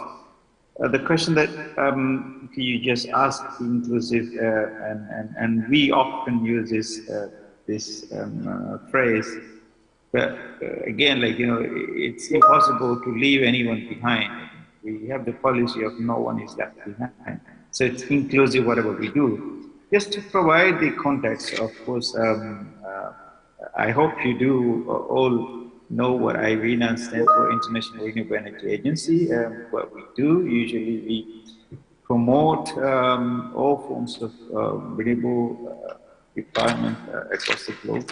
We are the intergovernmental organization focusing on energy transition and climate action. Of course, just to provide a little bit of a background on what, before I go into the direct question, Cookie, if I may just provide what we do with regard to the context linking with the NDCs, which countries have submitted under the Paris Agreement, obviously presents pledges and climate action that would seek to limit the global warming to a 1.5 degree world. That's what we are trying to stay between. Obviously, the long-term low-emission development strategies under the Paris Agreement articulate countries' plans to achieve climate neutrality by 2030. But we are not going to wait. I can trust me that we will try and enhance to achieve this ASAP.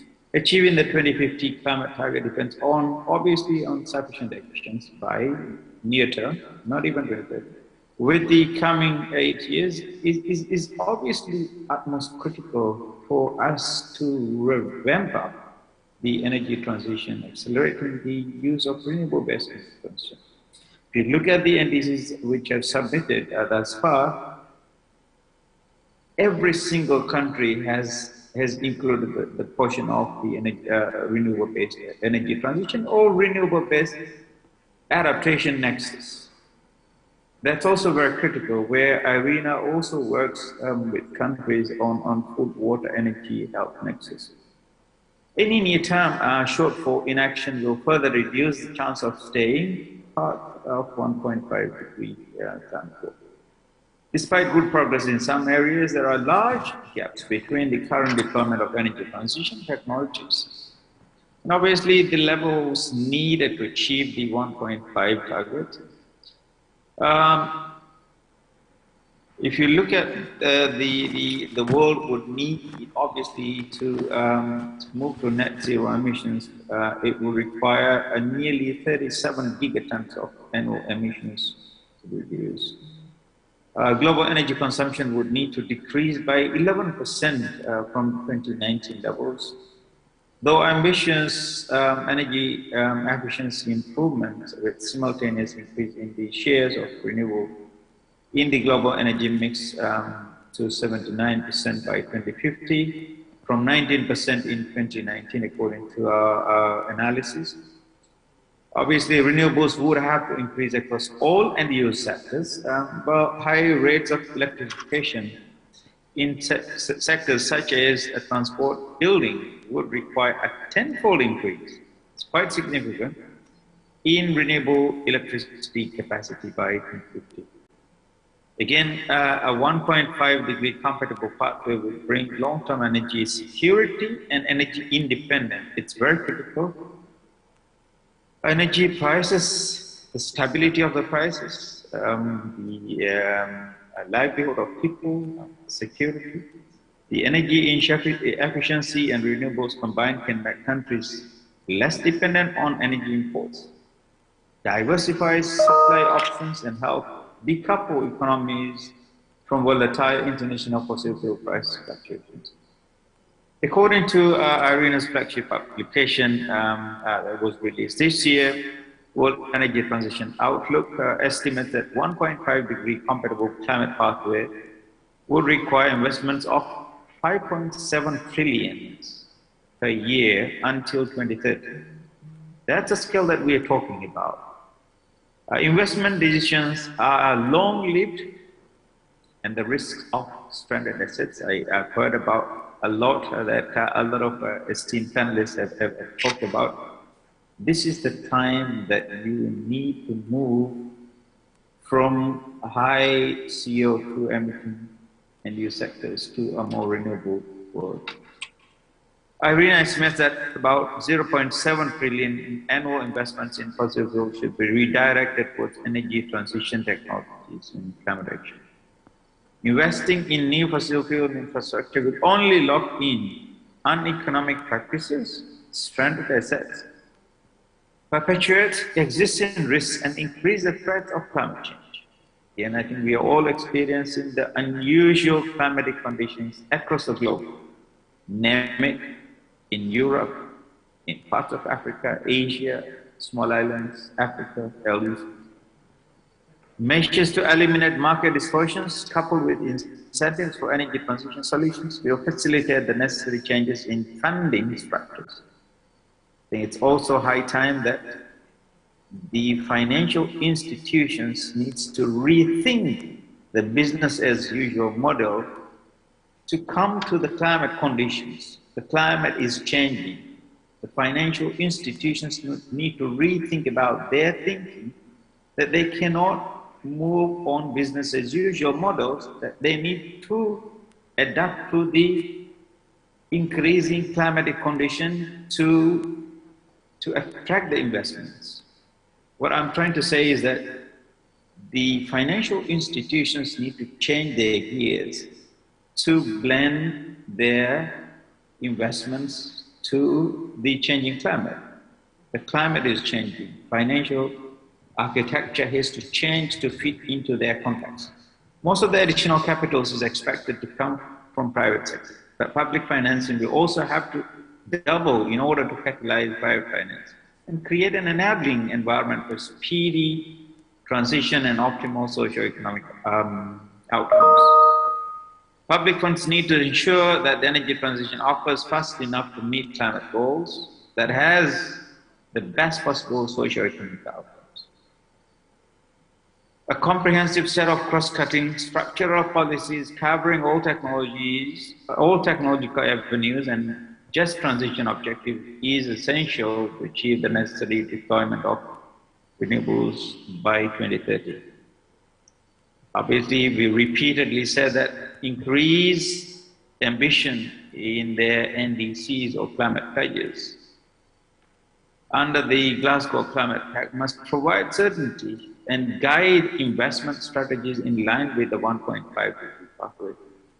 Investments in energy transition technologies, while having reached record levels, are still not large enough and are concentrated in just a few countries and regions. That's why I think it's critical that we do not leave anyone behind. For energy transition to become truly global, access to finance has to widen considerably. Again, like I reiterate the need for changing the financial institutions to fit into the changing climate. The climate will not go through the financial act, not the other way around. I think that has to be changed to fit into the climate context, where they get the minimum return on investment. Energy transition cumulative investments would need to reach more than 115 trillion by 2050. Again, enduring partnerships, international cooperation, and international flows of public finance, because this is truly an international, this is a multilateral issue, and no one alone can tackle with this issue.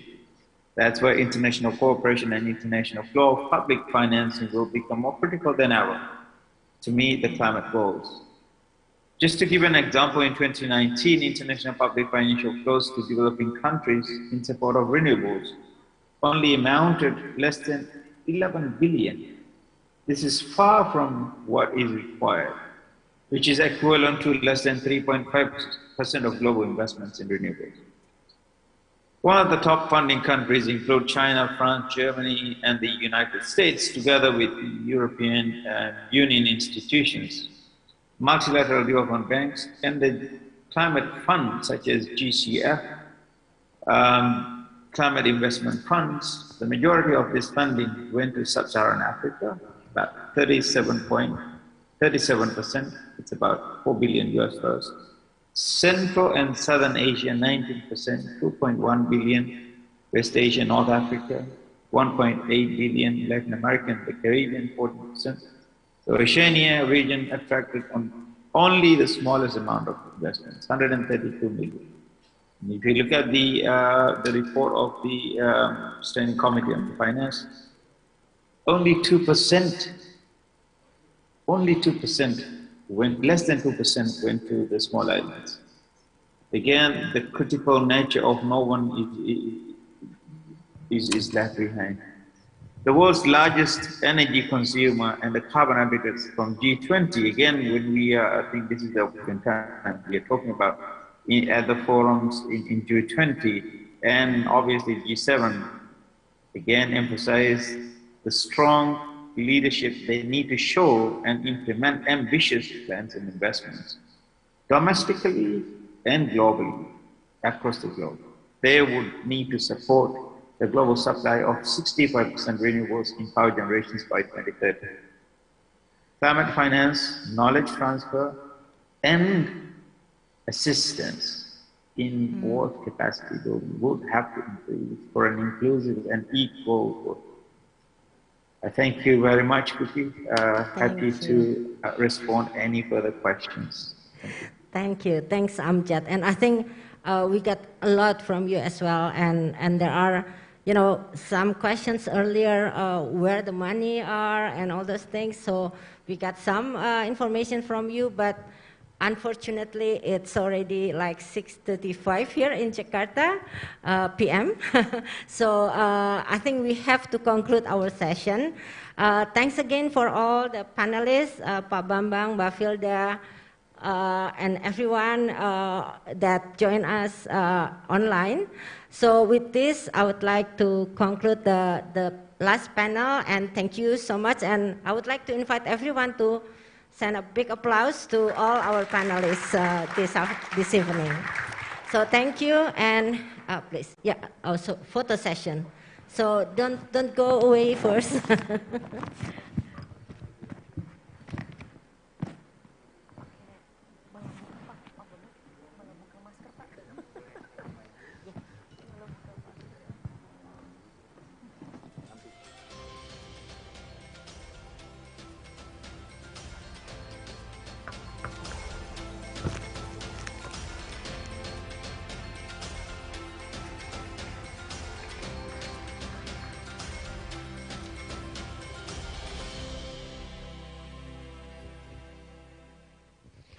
Send a big applause to Miss Cookie, Mrs. Cookie, and all speakers. Wow, thank you very much. Amazing discussion. Ladies and gentlemen, we have participated in a series of events from the beginning, starting from the opening remarks, keynote speech, to the panel sessions and discussion. Para hadirin, kita telah mengikuti berbagai rangkaian event dari diskusi panel. Dan di awal tadi juga ada keynote speech dari tamu-tamu undangan yang berbahagia dan juga istimewa. Dan banyak sekali rangkaian-rangkaian yang sudah kita lewati pada hari ini. Diskusi dan juga pesan-pesan tentu saja sesuai dengan tema kita yang dapat kita bawa untuk menjadi pedoman dan acuan mempersiapkan masa depan tentunya dengan tema yang sudah kita sepakati dan juga kita angkat tentang Unlocking Innovative Financing Scheme to Accelerate a Just Energy Transition in Emerging Economies.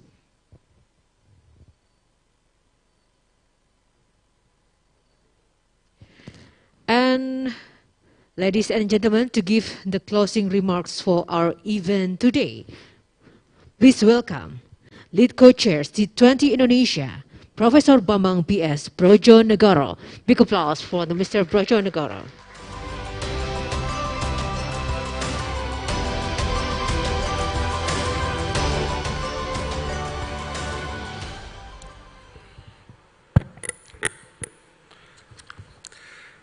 Honorable Pak Yudo Priyadi, the Chair of Energy Transition Working Group, G20 2022, all distinguished speakers, moderators, participants, ladies and gentlemen, very good evening to all of us. Assalamualaikum warahmatullahi wabarakatuh. First of all, on behalf of T20 Indonesia, or Think 20 Indonesia, I would like to thank first, of course, to the Ministry of Energy and Minerals, especially on the Energy Working Group, for the cooperation in having this very important seminar. And also I would like to thank other parties, including CPD Australia, Climate Work Center, IISD, IRID, and IASR in hosting this seminar. So it's a great honor for me to address closing remarks, and I promise it won't be long. I know it's already very late.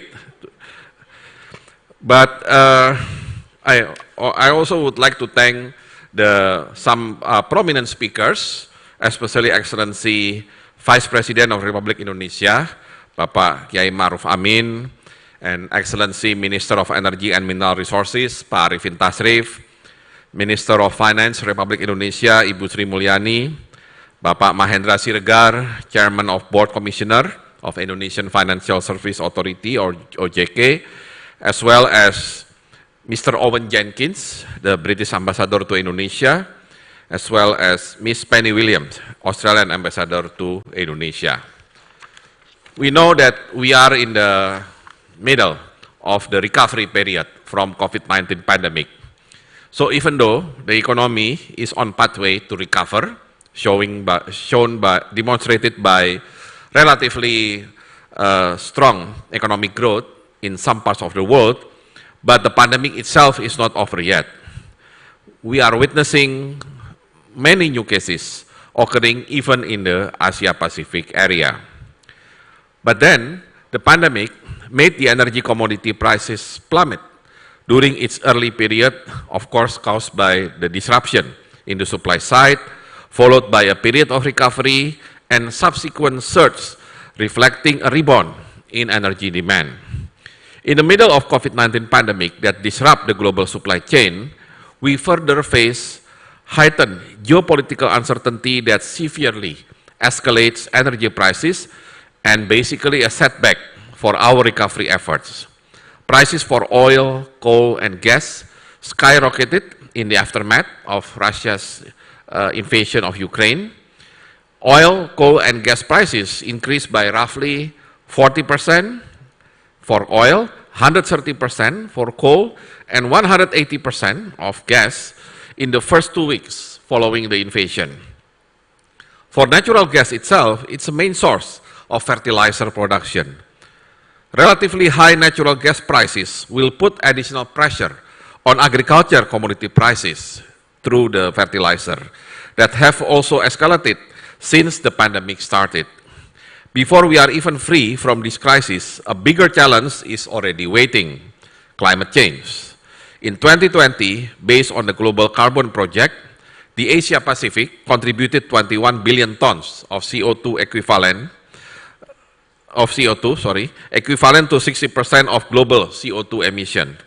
Along with escalated fossil fuel prices, this condition intensifies the need to accelerate the energy transition as an effort to mitigate the awaiting crisis, which is climate change. Distinguished participants, ladies and gentlemen, renewable energy generation in emerging economies are relatively lower than in developed economies. One of the factors contributing to this situation is high cost of capital and country risk factors. Attracting investment for low carbon projects is influenced by macroeconomic strength, state capacity, economic and regulatory gaps, policy uncertainty, and regulated power tariffs. These factors made the clean energy investment mobilized to emerging markets and developing economies only account for 37% of global investment. IEA stated that this number should expand by more than 7 times to above $1 trillion annually to reach net zero emission by 2050. I think we just listened to the presentation by a speaker in the last session from IRENA, and he mentioned clearly that yes, there are a lot of investment in renewable energy, but unfortunately it's concentrated mostly in developed economy and very much less, or we don't say a little, in developing economy like Indonesia. So I think this is very serious case, because at the top it looks like everything already greening, green financing is already quite abundant, but on more detail, unfortunately, on developing economy, we are way behind in terms of the allocation of the green investment itself. So the combination of different sources of funds from both development and commercial funds can help finance the energy transition. However, blended finance should not just stop on combining these different sources of funds, but rather focus on mobilizing more private capital. Examples of some blended finance structures, for example, number one, concessional public or philanthropic funding combined with private equity or debt funds attracting institutional investment, or bond or note issuance with guarantees or insurance from public or philanthropic funders, or in the form of grant funding from public or philanthropic funders to build the capacity of investment to achieve expected financial and social returns, or grant funding from public or philanthropic funders to design or structure projects to attract institutional investment. So in this case, I would like to emphasize the role of philanthropic funding, something that might be out of context when we were discussing energy in the past, because basically energy in the past is all about commercial funding or public funding directly. But then with the big demand in terms of green financing, then certainly both commercial and financing, public financing is not enough. We need to blend those commercial, concessional, and as well as public funding with philanthropic funding. And we know that some foundations that usually goes for charity activities actually have a lot of money. Of course, they are not looking for profit because they are foundation. But the way that we blend the source of financing could include the source of philanthropic funding into functions that usually done by the so-called grant funding. I think Pak Yudo, Pak Bambang was former Bappenas, like myself. We know very well the importance of grant funding when grant becomes the part of the bigger loan structure. The role of grant in terms of bigger development loan is for capacity building, or to make sure the feasibility study will be attractive for private sector, for example. So the grant will be very important. But of course, we cannot rely the grant only from the MDBs, multilateral development banks, or let's say from other bilateral development financing, from public funding. We should also find the source of grant from philanthropic. As long as the purpose of using the grant from philanthropic funding is in line with their mission. Of course, every foundation has its own mission, and they don't want the mission disappeared with the use of the grant funding itself. So I believe there are many varieties of utilizing philanthropic funding in clean or green energy investment. The potential of blended finance in the energy sector is immense. Data from Convergence showed that the energy sector always comprised the highest percentage of closed transaction per sector in the past 4 years, with 35% of closed transaction in 2020. One of the examples of blended finance in the energy sector is the development and revitalization of micro hydropower plants in Jambi, which I launched when I was still at Bappenas, with a total capacity of only 180 kilowatts, but providing electricity for 4 remote villages in Jambi that never experienced electricity after 70 years of our independence. They rely only, small generators, power generators, to get some supply of electricity, but the rest of their life, basically, they live in the dark, especially in the night, of course. So now they have it. And the way they got this micro hydro is through blended financing. So the source of the micro hydropower is not from the budget money. It's not 100% from budget money. In fact, it's very little from the budget, from the Ministry of Energy. Majority of financing coming, number one, from international grant provided by UNDP and by GEF, Global Environmental Facility under the World Bank. The rest, CSR from Bank Jambi. Bank Jambi is the local bank in Jambi. What are the others? And this is very interesting. From zakat. So Basnas contributed quite significantly because the zakat that invested in this micro hydro will help the villagers, the local people, to get rid of poverty. And we know, especially for the Muslims, the intention of zakat is to get people out of the poverty.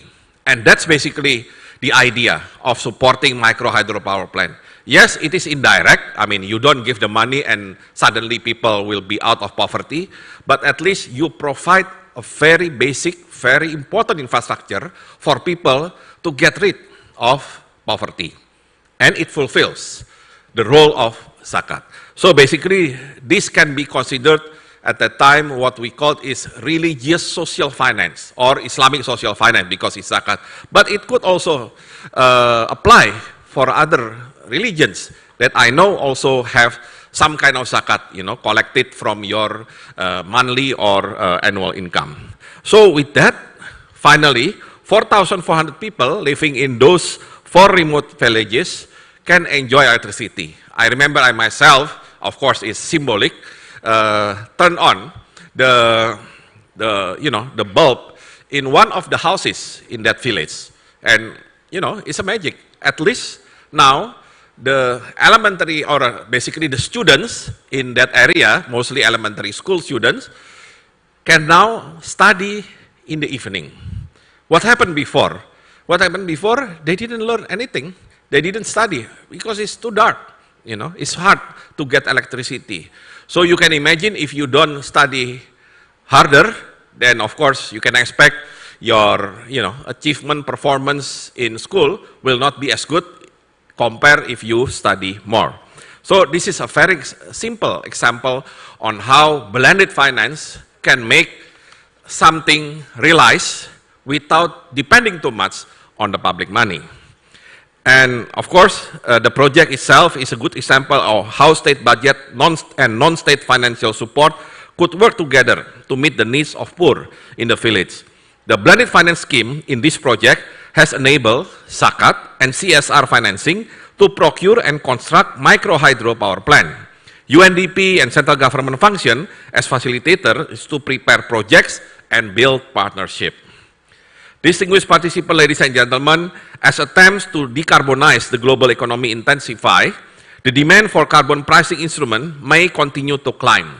According to McKinsey, annual global demand for carbon credit could reach up to 1.5 to 2 gigatons of carbon dioxide by 2030, and up to 7 to 13 gigatons of carbon dioxide by 2050. So it's very big carbon market. Depending on different price scenarios and their underlying drivers, the market size in 2030 could be more than 50 billion US dollar. This is $50 billion worth of carbon market. Aside from blended financing scheme, implementing carbon pricing instrument should be pushed to reallocate funding from private to public sources, which can later be used to finance energy transition activities. These instruments can be in the form of carbon tax, carbon credit, carbon offsets, or something like renewable energy certificates.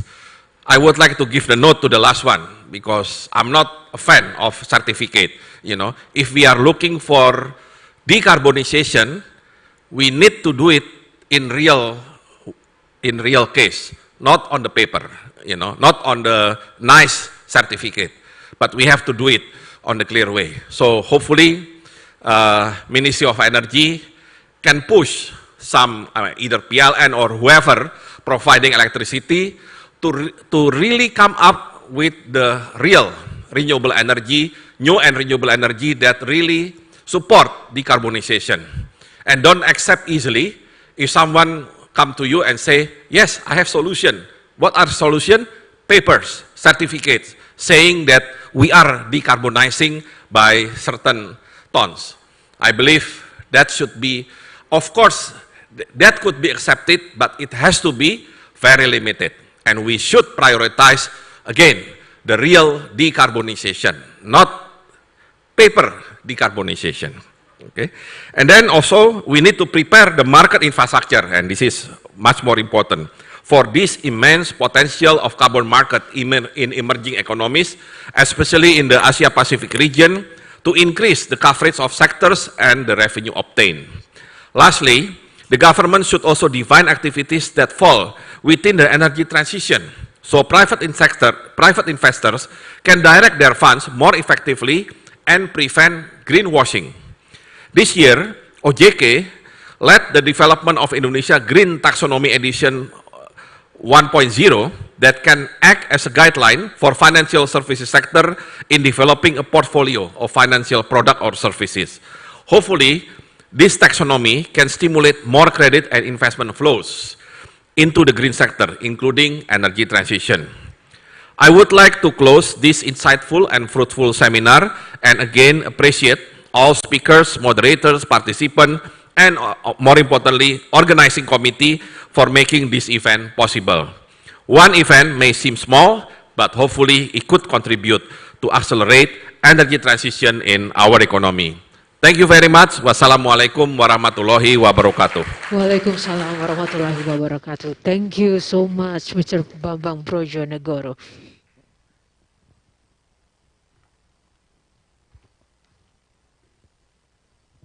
Ladies and gentlemen, thank you so much for joining this event from the start until the end. I hope this event can be a medium for all of us to explore a complete picture of the additional policies and financing mechanism required to finance the energy transition as a basis for starting discussion or negotiation on a comprehensive package with government and non-government actors. I'm Johanna Margareta on behalf of the G20 Indonesia 2022.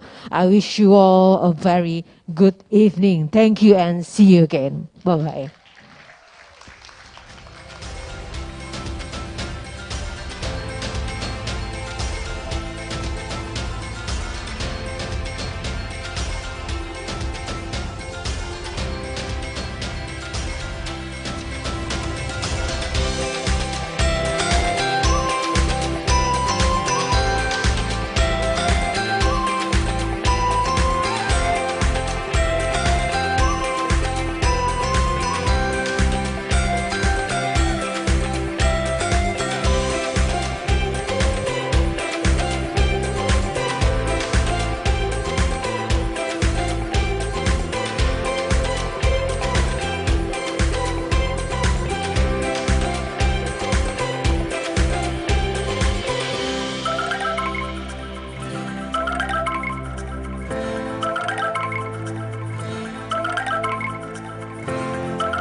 Recording stopped.